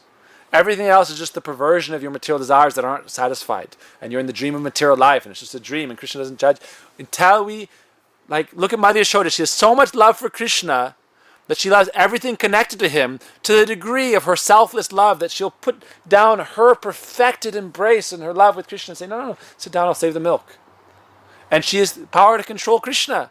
So Krishna even gets upset and is crying and mad at her and breaks the yoga pot and his whole Dambandhan Leela starts. But what is going on? Madhya Yashoda is saving the milk. So think of Radharani's love. That every gopi that's meeting with Krishna, she understands this is satisfying Krishna. This is how Krishna is happy in this experience of love with every soul. And, right, understand, Krishna is happy experiencing the love of every soul. Radharani says, my heart is Vrindavan. When she meets Krishna in Kurukshetra, she says, my heart is Vrindavan, come back to my heart. Right? The heart is the spiritual plane of existence. And in the spiritual world, the heart and the plane of existence converge. That Radharani's heart manifests as Vrindavan. Is Radharani selfish? In Vrindavan, there's the millions and millions of gopis that Krishna is enjoying with. Millions and millions of cowherd boys that Krishna is playing with. Millions and millions of cows, millions and millions of calves. All the parents, Krishna is eternally performing his blissful pastimes. Some lines, they say only Krishna and Radharani together forever. It's like, no. Krishna is Raso Vaisa. He enjoys all flavors, all rasas. This is all Radharani's manifestation. Her desire, her expansion. Krishna wants everyone to understand her selfless love. How wonderful she is. Right? Krishna is arranging this. Understand the glories of Radharani. That she's facilitating. Her bhakti is so high class. Even so that she'll show her contrary love to me and that she's, and she does feel that jealous indignation. that man, but ultimately just to satisfy him. But she is facilitating that Krishna is meeting her with her in a kunj, and simultaneously through her potency is manifesting 10 million other kunjas where Krishna is meeting with 10 million gopis. That is Vrindavan. Radharani says, that is my heart. Does Radharani have any jealousy then for other gopis? Radharani says, oh, ultimately you're all coming from my Shakti. I want you to share in the love for Krishna. I want you to experience Krishna's love. Krishna wants them to understand her position. The Manjaris want them to understand her position. Understand Radharani, her love, her pure love. That she is the only one able to completely control Krishna with her contrary nature, but she is so boundless in her love and her mercy and her compassion that she's ranging that even Krishna can enjoy in material existence the pastime of saving the souls and bring in every aspect. It is all coming from her Shakti. Therefore I saying again and again, right? When you're playing hide and seek with Krishna, you don't try to find him as the Purush, as the one. Right? Become part of the whole, and then Krishna will look after for you. Right? I am the soul, the one, the Purush, and I'm looking for Krishna. I'm going to find that naughty boy. How are you going to find him? But if you become Radhika Dasi Jadi Hoya Biman, I am part of that whole energy of Srimati Radhika to completely satisfy every desire of Krishna to his heart's content. Then Krishna is hiding around every corner looking for you. This is how you go to the next stage where, the top of the hide and seek game, where Krishna is seeking the manjaris. Krishna is, and it said sometimes Radharani will say, Krishna, go and find my manjaris. Seek, and it's described, go and find, Rupa Manjari, go and find Rati Manjari. This leads us to, Vilap Kusumanjali. But I'm going to end on one story, and we're going to try to land the plane of this Harikatha and go our separate ways. So, Krishna is bound to Radharani. Vrindavan is Radharani's heart. Krishna is so bound. See Radharani's selfless love? She says, Krishna, I bind you, but then I release you. Meet with all your beloveds. Meet with every gopi. Krishna, that my punishment for you is love everyone. And don't be too cruel. Don't be too mean to them, It said Radharani is so merciful. We cannot imagine. Krishna is always playing games.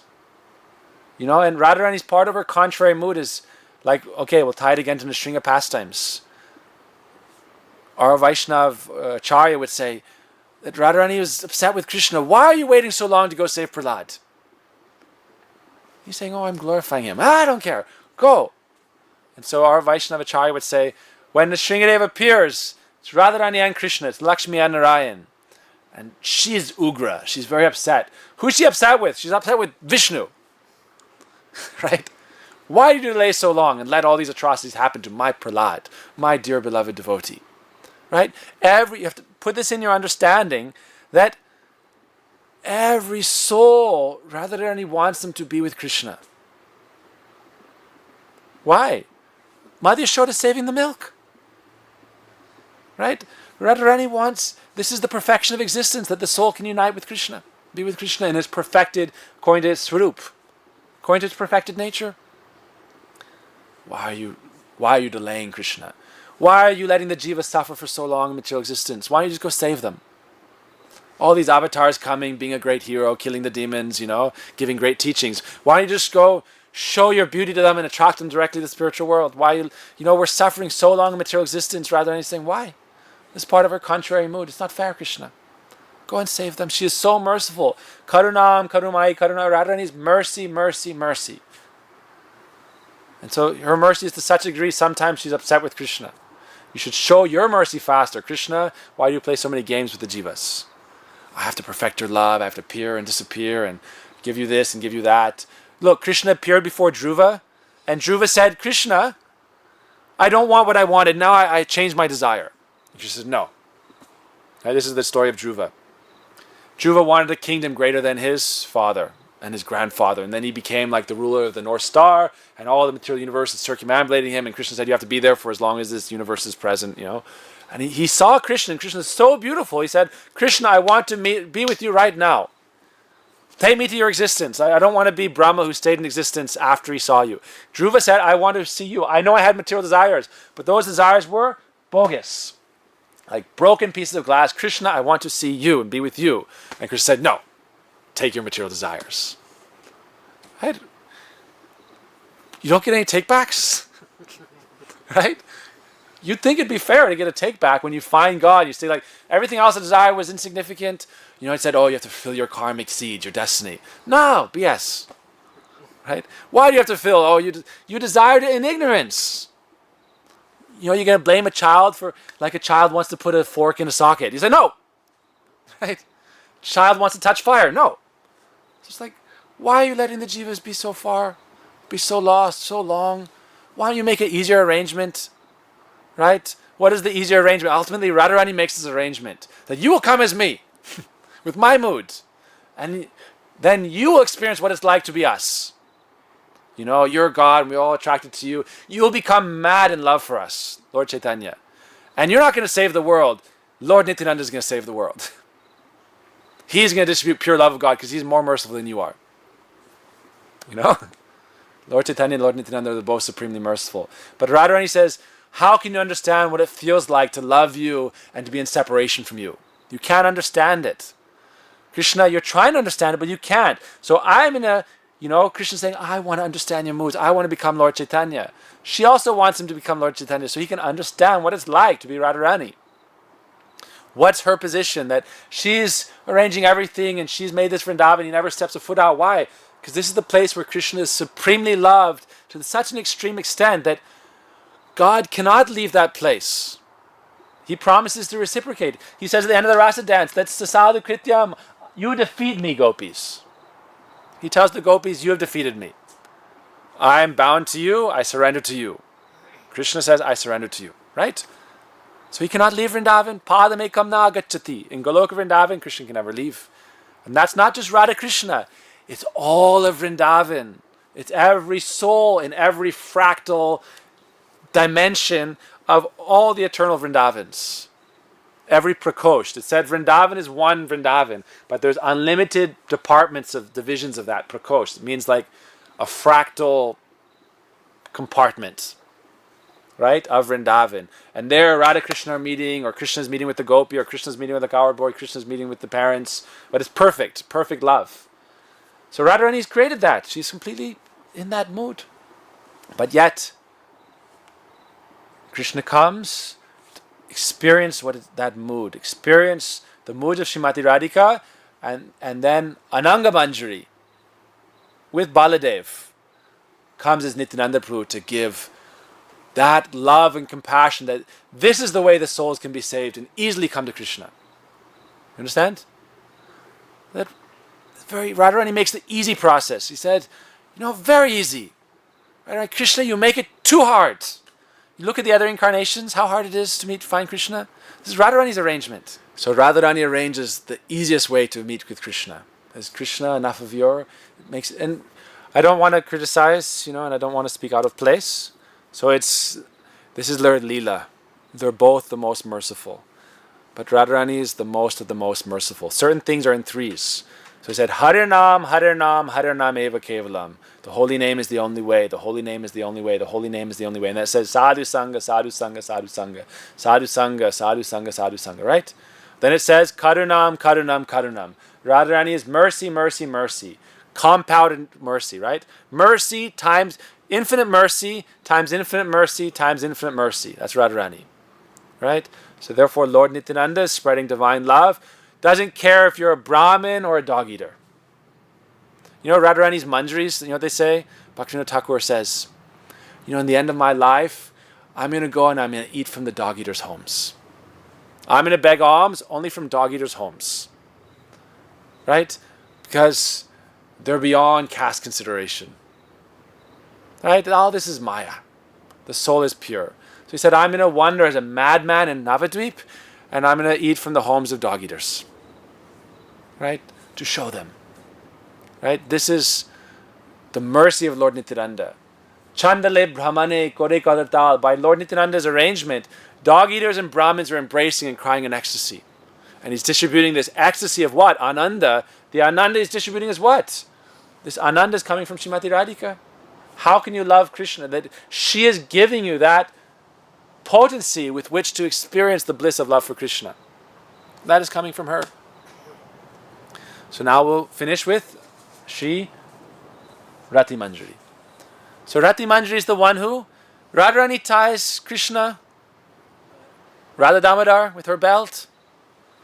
And then when they're all meeting together in Kunj Kirtan, Radharani forgot her belt. Right? She forgot her belt. And so, she, without even, it said the first class sevak knows the desire of the object of service without even having to be told. So Rati Manjari understands, like everyone's very happy and sweet and smiling and playing and singing. Radharani's belt's not there. Radharani's sitting. Radharani's not dancing, she's sitting. I think so, right? It's Radharani's sitting. Radharani's on the throne, right? And the Singha, the beautiful, and Krishna's sitting there, and all the gopis are singing. So Rati Manjari quickly goes to the Kunj. It's in Vilap Kusumanjali, like the first verses. And she brings this Prem Mekhala, Radharani's love belt. And without anyone noticing, very expertly ties it. So now, we have our Seva Kunj painting, another famous painting. Gurudev said, this painting is my heart. He said, dear Shamarani Didi, can you paint my heart? And he commissioned this, and over 6 months, he would very carefully instruct her how to make this painting. So in this painting, there's 4 manjaris, and there's Radha Krishna. And this painting is our beautiful Radharani Didis manifest in Didi form and worshipped in our temple. So in this is the scene where now we see Radha Krishna united together, and this is what we want, which is their union. But right before this point was when Krishna was in trouble and Radharani seated there. Right? Radharani's on the throne surrounded by her manjaris and Lita Vishaka, and Krishna is begging for entrance into the Kunj. Krishna is begging to enter the Kunj. Alright, since this is our last class for a couple of weeks, I know I've gone very long. So, and maybe in the future we'll have to start earlier, have interlude, have prasadam, have dinner, hang out. 2 parts, or another day you can finish the second part. But because we don't know when we're going to give the next class, we'll try to land this kata. So this Seva Kunj scene, rewind, right? Try to rewind the scene in your mind to when Radharani is seated on the couch, surrounded by Lalita Vishaka and the manjaris. Vaishnavas say we see 4, but actually there's many present. In the Seva Kunj painting, there's many manjaris hiding in the scene. If you look at the Seva Kunj painting, there's many more manjaris hiding, at least 5, 6 more. And there's the 4 prominent ones, and then the Sakis are also there, so there's many of them. So rewind the scene when it's Radharani seated there, and now she has sentries posted to prevent Krishna from breaking her man. So Radharani is experiencing her contrary mood. And so who knows whether this scene is happening before the Prem Mekhala or after the Prem Mekhala, this example. But the point I want to make is Krishna is very interested in Srimati Radhika's manjaris. Why? They're so strong and so powerful in their dedication to Radharani that they never give him the time of day. They're the only gopis who don't give Krishna the time of day. All the other gopis are bewitched by Krishna. He is bewitched by Radharani. He's in her spell, and her extensions are the manjaris, her maidservants. And they're the only ones who never give Krishna the time of day. Despite their intense attraction to Krishna. So they have so much love for Krishna. Why? It's the supreme goal of life, love for Krishna. So they have so much love for Krishna, and yet they have so much power and discipline that they completely hold that in check, and they have so much attachment to Srimati Radhika, and they're so loyal to Srimati Radhika, and they're so blissful. This is a very delicate topic. This is a very high topic, but I'm just trying to understand it and speak it a little bit. That one thing that's very important to understand, okay? How is it that Rati Manjari understood Radharani's desire and brought her belt and tied it without her having to say anything and without anyone noticing? So, right, now I want to talk about a mysterious topic, right? There's something called telepathy in material existence, It's that if two souls become very, very closely connected, then you most likely don't know what the other is thinking, but yet still there can be like synchronicities. And we've seen this happen. I've seen this happen. There's another level beyond telepathy. All right, I like to call this, I made this up today, it's philapathy. Where you feel what the other person feels. And this is described to be the relationship with the Manjaris to Srimati Radhika. The other gopis don't feel what Radharani feels. They feel what they feel in their love with Krishna. But the Manjaris are so selfless and so dedicated to Radharani that they feel her feels. They feel what she feels. They understand it. It's a feeling and an intuition more than even a thought. And so therefore, they become like this same essence. They feel her love for Krishna. They're completely satisfied in that experience. And that Krishna is now, when he's trying to get into the Kunj to meet with Radharani, he's stopped at the gate of the entrance by Rati Manjari. Raghunath Das Goswami in his perfected form, Rati Manjari. And Radharani's made a commandment. No one will talk to Krishna. Right? This is one of those examples where Krishna is very late. And Radharani is fully capable to control him by her contrary moods. So Radharani's made that, don't want to hear his name. I don't want to see him. I don't want to hear about him. Everyone cover their black hair with jasmine flowers. So everyone covers their hair with jasmine flowers. The only black thing they can see is the pupils. So Radharani is saying, I don't want to hear about Krishna. I don't want to see about Krishna. Why? This is also satisfying Krishna. Now that she's playing that for him and she's feeling it completely. So Krishna is he's bantering with Rati Manjari, trying to get her to speak. And Krishna is very charming and very all attractive. And if someone's like, this is like if you're arguing with somebody, it's very hard to hold back the tit for tat nature of things. Right? You're in this intense argument, and here Rati Manjari can't speak. And Krishna's, saying so many untruths. Like she's thinking, Krishna, you're just such a liar. And I should, it's like, if I could just tell you how full of it you are.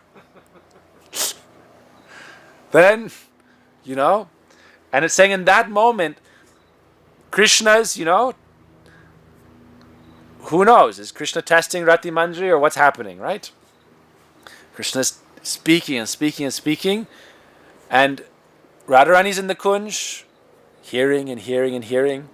And all the Lita, Vishaka, Rupa Rati, not Rupa Manjari, Lavanga Manjari, Kasturi Manjari, Ahanga Manjari, everyone's seeing now Krishna trying to break the vow of Rati Manjari.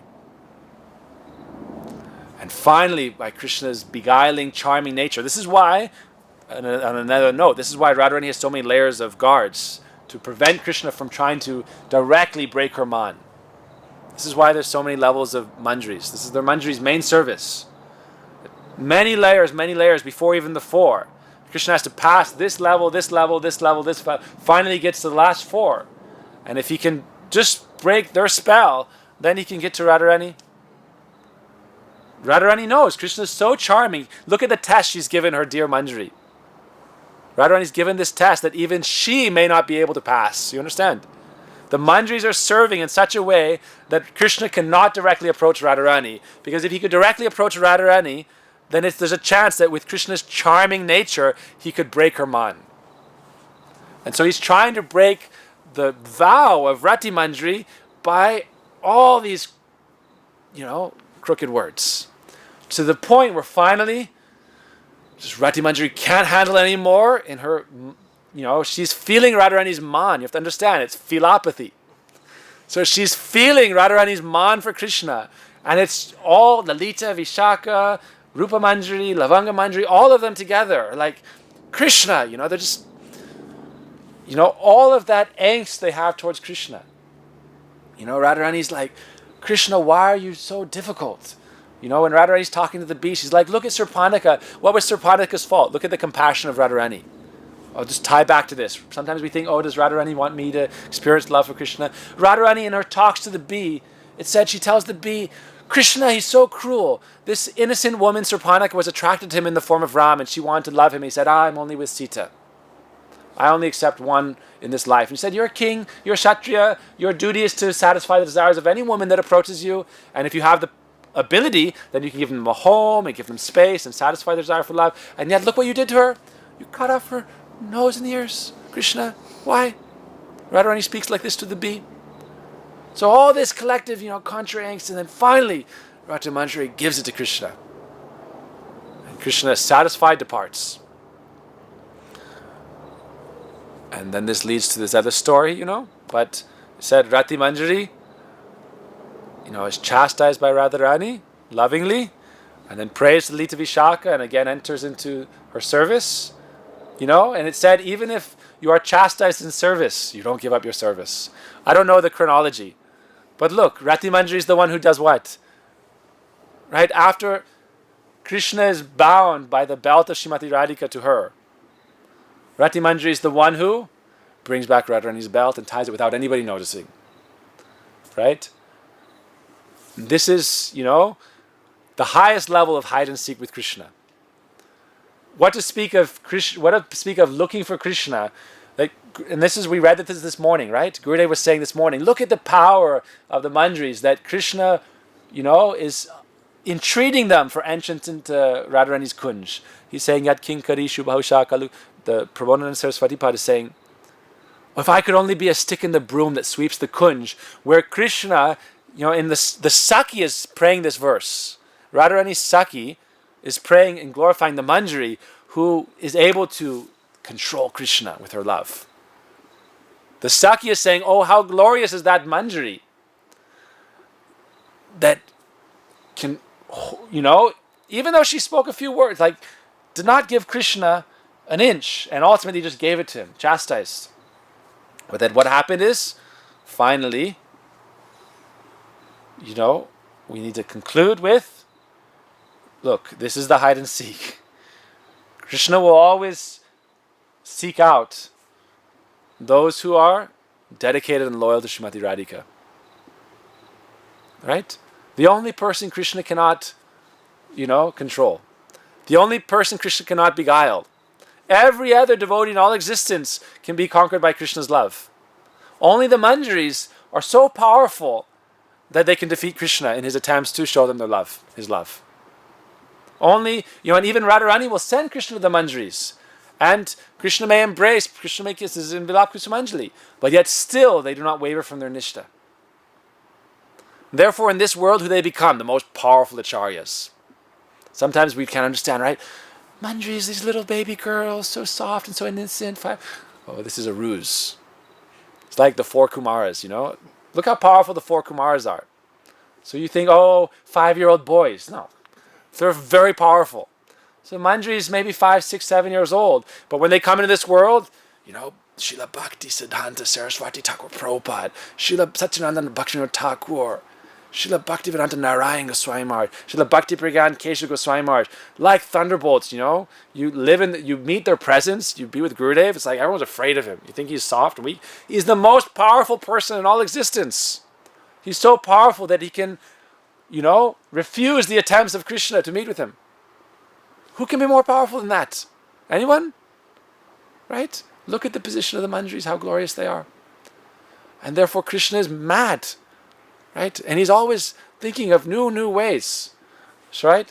Narottam Das Thakur, when he realized his manjari form and he was serving with Lokanath Das Goswami as a sadhaka, they were sitting and doing bhajan in opposite bhajan kutir, straw thatched huts. So this is how Krishna starts to try to find you. This is how you play Krishna plays hide and seek with you. That Narottam Das Thakur in his meditation is serving Srimati Radhika. And Lokanath Das Goswami in his meditation, they're doing a group guided meditation. This is how it's described.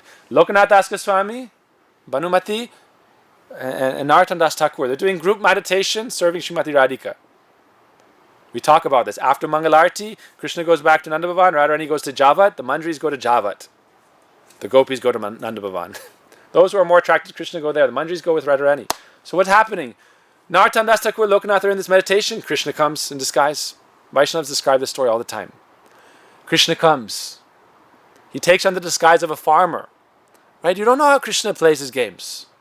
Right? We think this is material reality. Krishna can't come here. No. Directly and indirectly, Krishna can come. Krishna can come in any form he wants. Radharani understood that Krishna is hiding here and he sent his little bee and he's listening to our talks.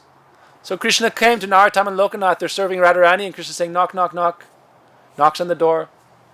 First he knocks on Lokanath Das Goswami's door. And Lokanath Das Goswami is more trained. Narottam Das Thakur is just like new Manjari. Not as trained. Not as well trained yet. So what happens is Lokanath doesn't say anything or do anything. It's very rude. Someone's knocking on your door, you don't answer. It's not polite. But Lokanath doesn't answer. Krishna smiles. In his disguise, he smiles, then he goes to the thatched room of Narottam. Knock, knock, knock. A very sweet word he says, dear sadhu, I'm very thirsty. Can I have a drink of water? Can I have a glass of water? My throat is parched. And Krishna's very attractive words, very sweet presence, breaks the Manasi Seva of Narottam for Srimati Radhika. And Lokanath, in their group visualization, he said, oh, the new trainee was seduced by Krishna. Came out of his meditation of serving Radharani and went and satisfied the thirst of Krishna for his love. Narottam satisfied Krishna's thirst for his love. Here's your glass of water. He said, can I have one more? And after the farmer left, Narottam felt a little heart tremor. Why? His Manjari leader was about to chastise him. So Lokanath comes out of the trance, says, Narottam, oh, you left your Manasi Seva to serve this farmer? Water? This social work is higher than Radharani's service?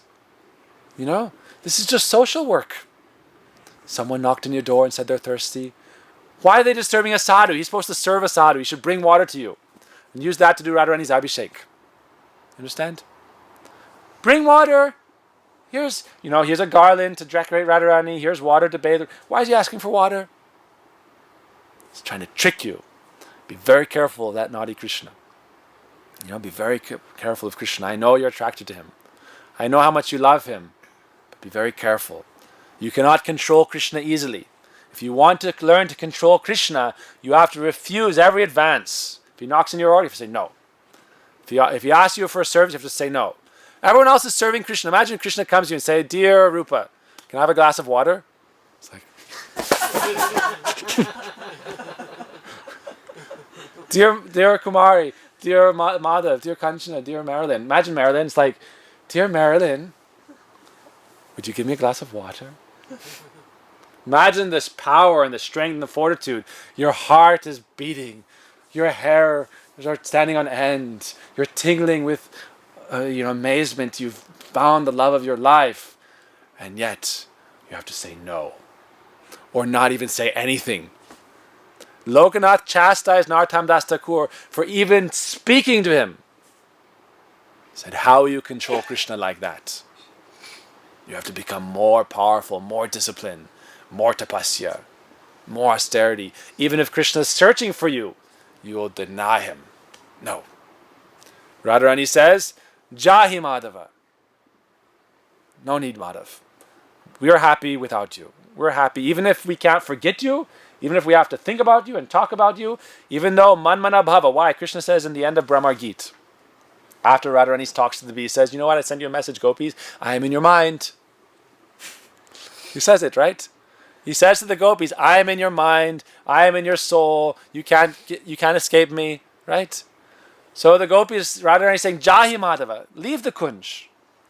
And then she says, Rati Manjari, hold his hand, take him out of the kunj. Imagine how powerful you have to be. Krishna wants to be in the kunj. Just like Krishna wants to be with Mother Yashoda. When Krishna is like drinking Mother Yashoda's breast milk, you think he wants to be put down? But she puts him down and saves the milk. This is Mother Yashoda, Krishna's mother. The manjaris are so powerful that they can say, Krishna, hold his hand, take him out of the kunj. Go out, stay outside. until you're welcome back in. What power, right? Despite all your attraction to Krishna, despite all your love for Krishna, you have that strength, that character. It's like, that's why we say Sri Rupa Manjari Pada. It's like, to your lotus feet, we offer ourselves. We don't sing, we sing Radhika Charana Renu from a distance. But with great intimacy, with great affection, we sing Shri Rupa Manjari Pada, to your lotus feet, and all those in your line, right? Manjari Pada, that means all of the particles of dust at your lotus feet. That means all the manjaris. Rupa Manjari is the chief. So to all the manjaris we say, Shri Rupa Manjari Pada, say more to some. How do we do that? Shri Guru Charana Padma, right? Each devotee of each guru who's a manjari, who's a powerful acharya, it's in the manjari line that we sing that song. That song is written by the manjaris. For the trainees, Shri Guru Charana Padma is written by the manjaris. For other people to train, so Guru Charana Padma, then Rupa Manjari Pada. So it's like, it's a whole lineage. We say, oh, to you, right? To you most powerful acharyas who have that power to protect Radharani's vows. You know how difficult it must be for Radharani to hold up her man? And that she is arranging that service, giving that service to Manjari. Therefore, you imagine how much love and affection and how close their bond is. Imagine the bond that they share. That even if she chastises them, you think that breaks for a moment her bond with them? Right? Even the chastisement is part of her, the waves of her transcendental love and emotions. So therefore we are glorifying these manjaris of Srimati Radhika, the maidservants of Srimati Radhika, that Lord Chaitanya's Radharani, Krishna desired this service. And Radharani, Krishna desired this service. Krishna wanted to glorify them. Said to those, I bewilder the whole cosmic existence. Everyone is attracted to me. And yet, the manjaris are the only ones who can resist my beauty and my temptation, my allure, my sweetness. They're the only ones who have the power to do that. You ever hear like a Saka, if Krishna, they do that with Krishna? No other rasa. Only the manjaris.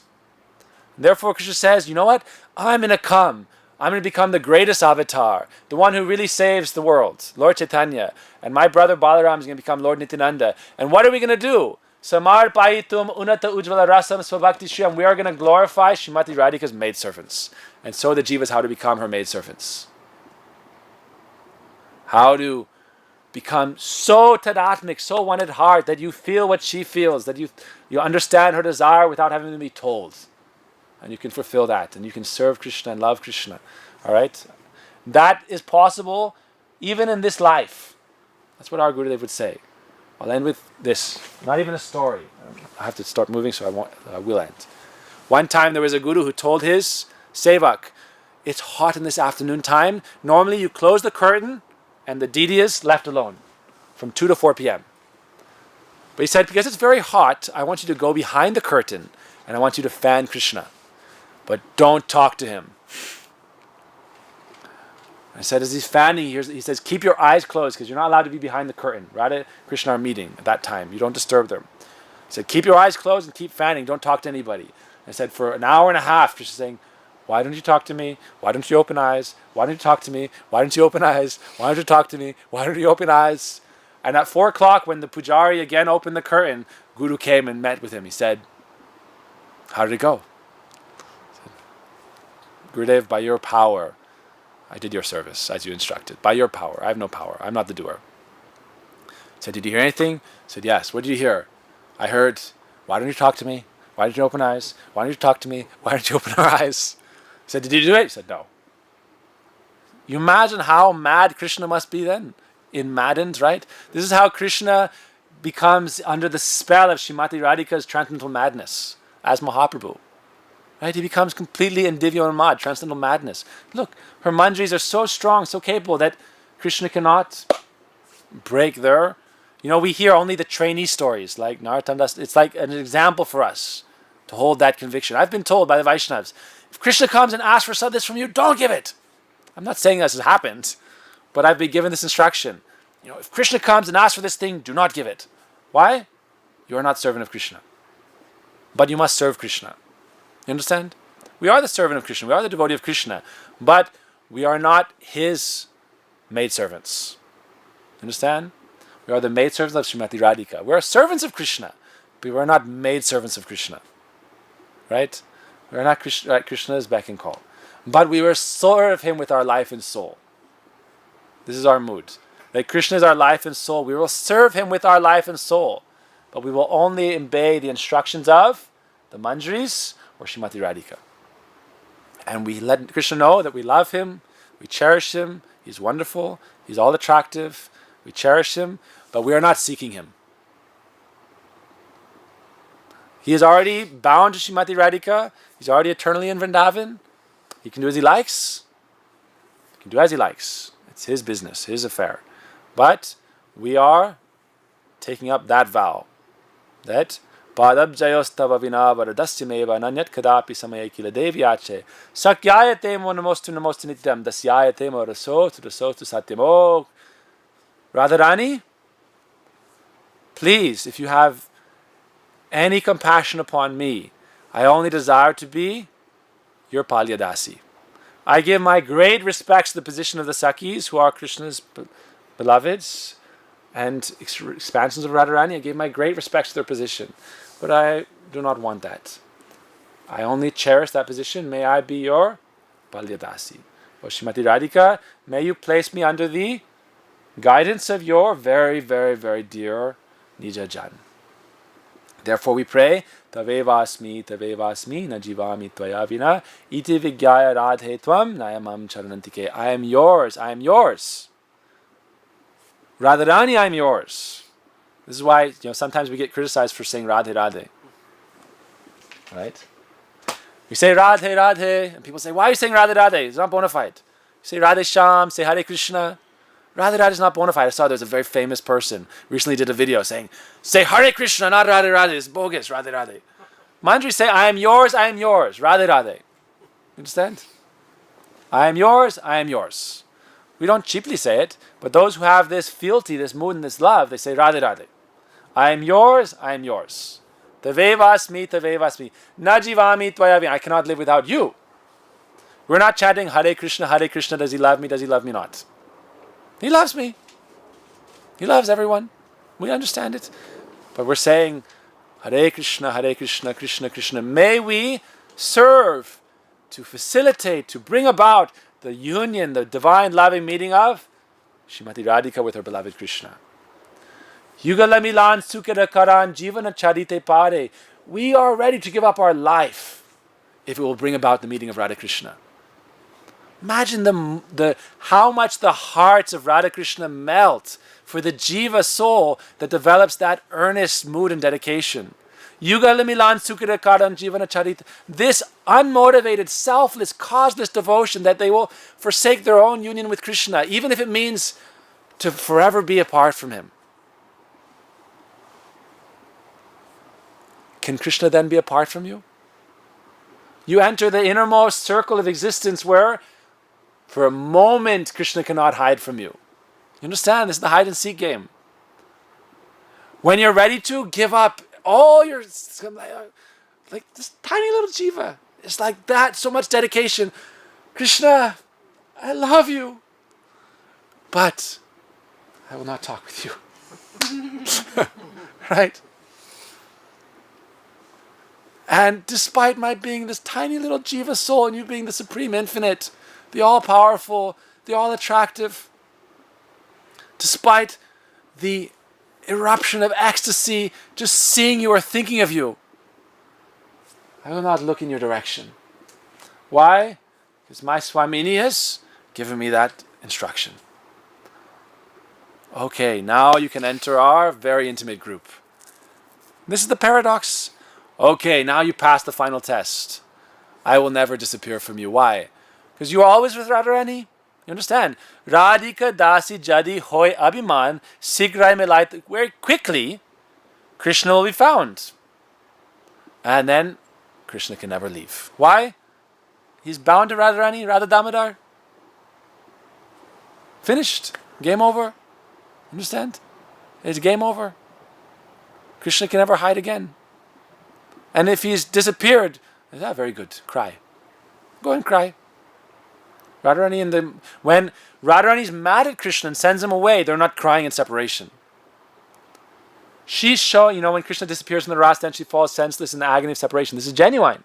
Radharani feels separation from Krishna. But it's also to show her glory to other gopis of her love. But when Krishna is in trouble, and the Manjaris are standing guard at the Kunj gate, then Radharani is now seated on her throne of her abhiman, her pride. Therefore we say, Radhika dasi jadi hoy abhiman. You have to develop that same pride. Now you don't be humble. It's the paradox. You learn humility up to the point where you have to become proud. And then your humility is in your pride. And your loyalty and your dedication. Abhiman. Radharani's seated on her divine throne of Abhiman, supreme pride. Dressed with it. You read about Radharani's ornaments, how she is dressed. She's dressed in her supreme control over Krishna. That Krishna is begging entrance. She always defeats him. And he is always blissfully present in that form of Dear Lalit Nayaka, under the control of Swadhina Bhartrika. Srimati Radhika was always, able to control him. That Krishna is able to control everyone with his flute. And yet Radharani controls Krishna with her sidelong glance. What to speak of her sidelong glance? She controls Krishna through her manjaris. So to that Srimati Radhika we pray, Kripa Kataksha Majana, may her merciful glance fall upon us. May I be forgiven for all my many mistakes and my speculations. But all we're trying to do is glorify our Guru's conception. Gaur Premanandi, Hari Hari Bo, Vanchakalpatrika Srivasana Devacha, Pritanang Pavanebhyo, Vaishnavebhyo,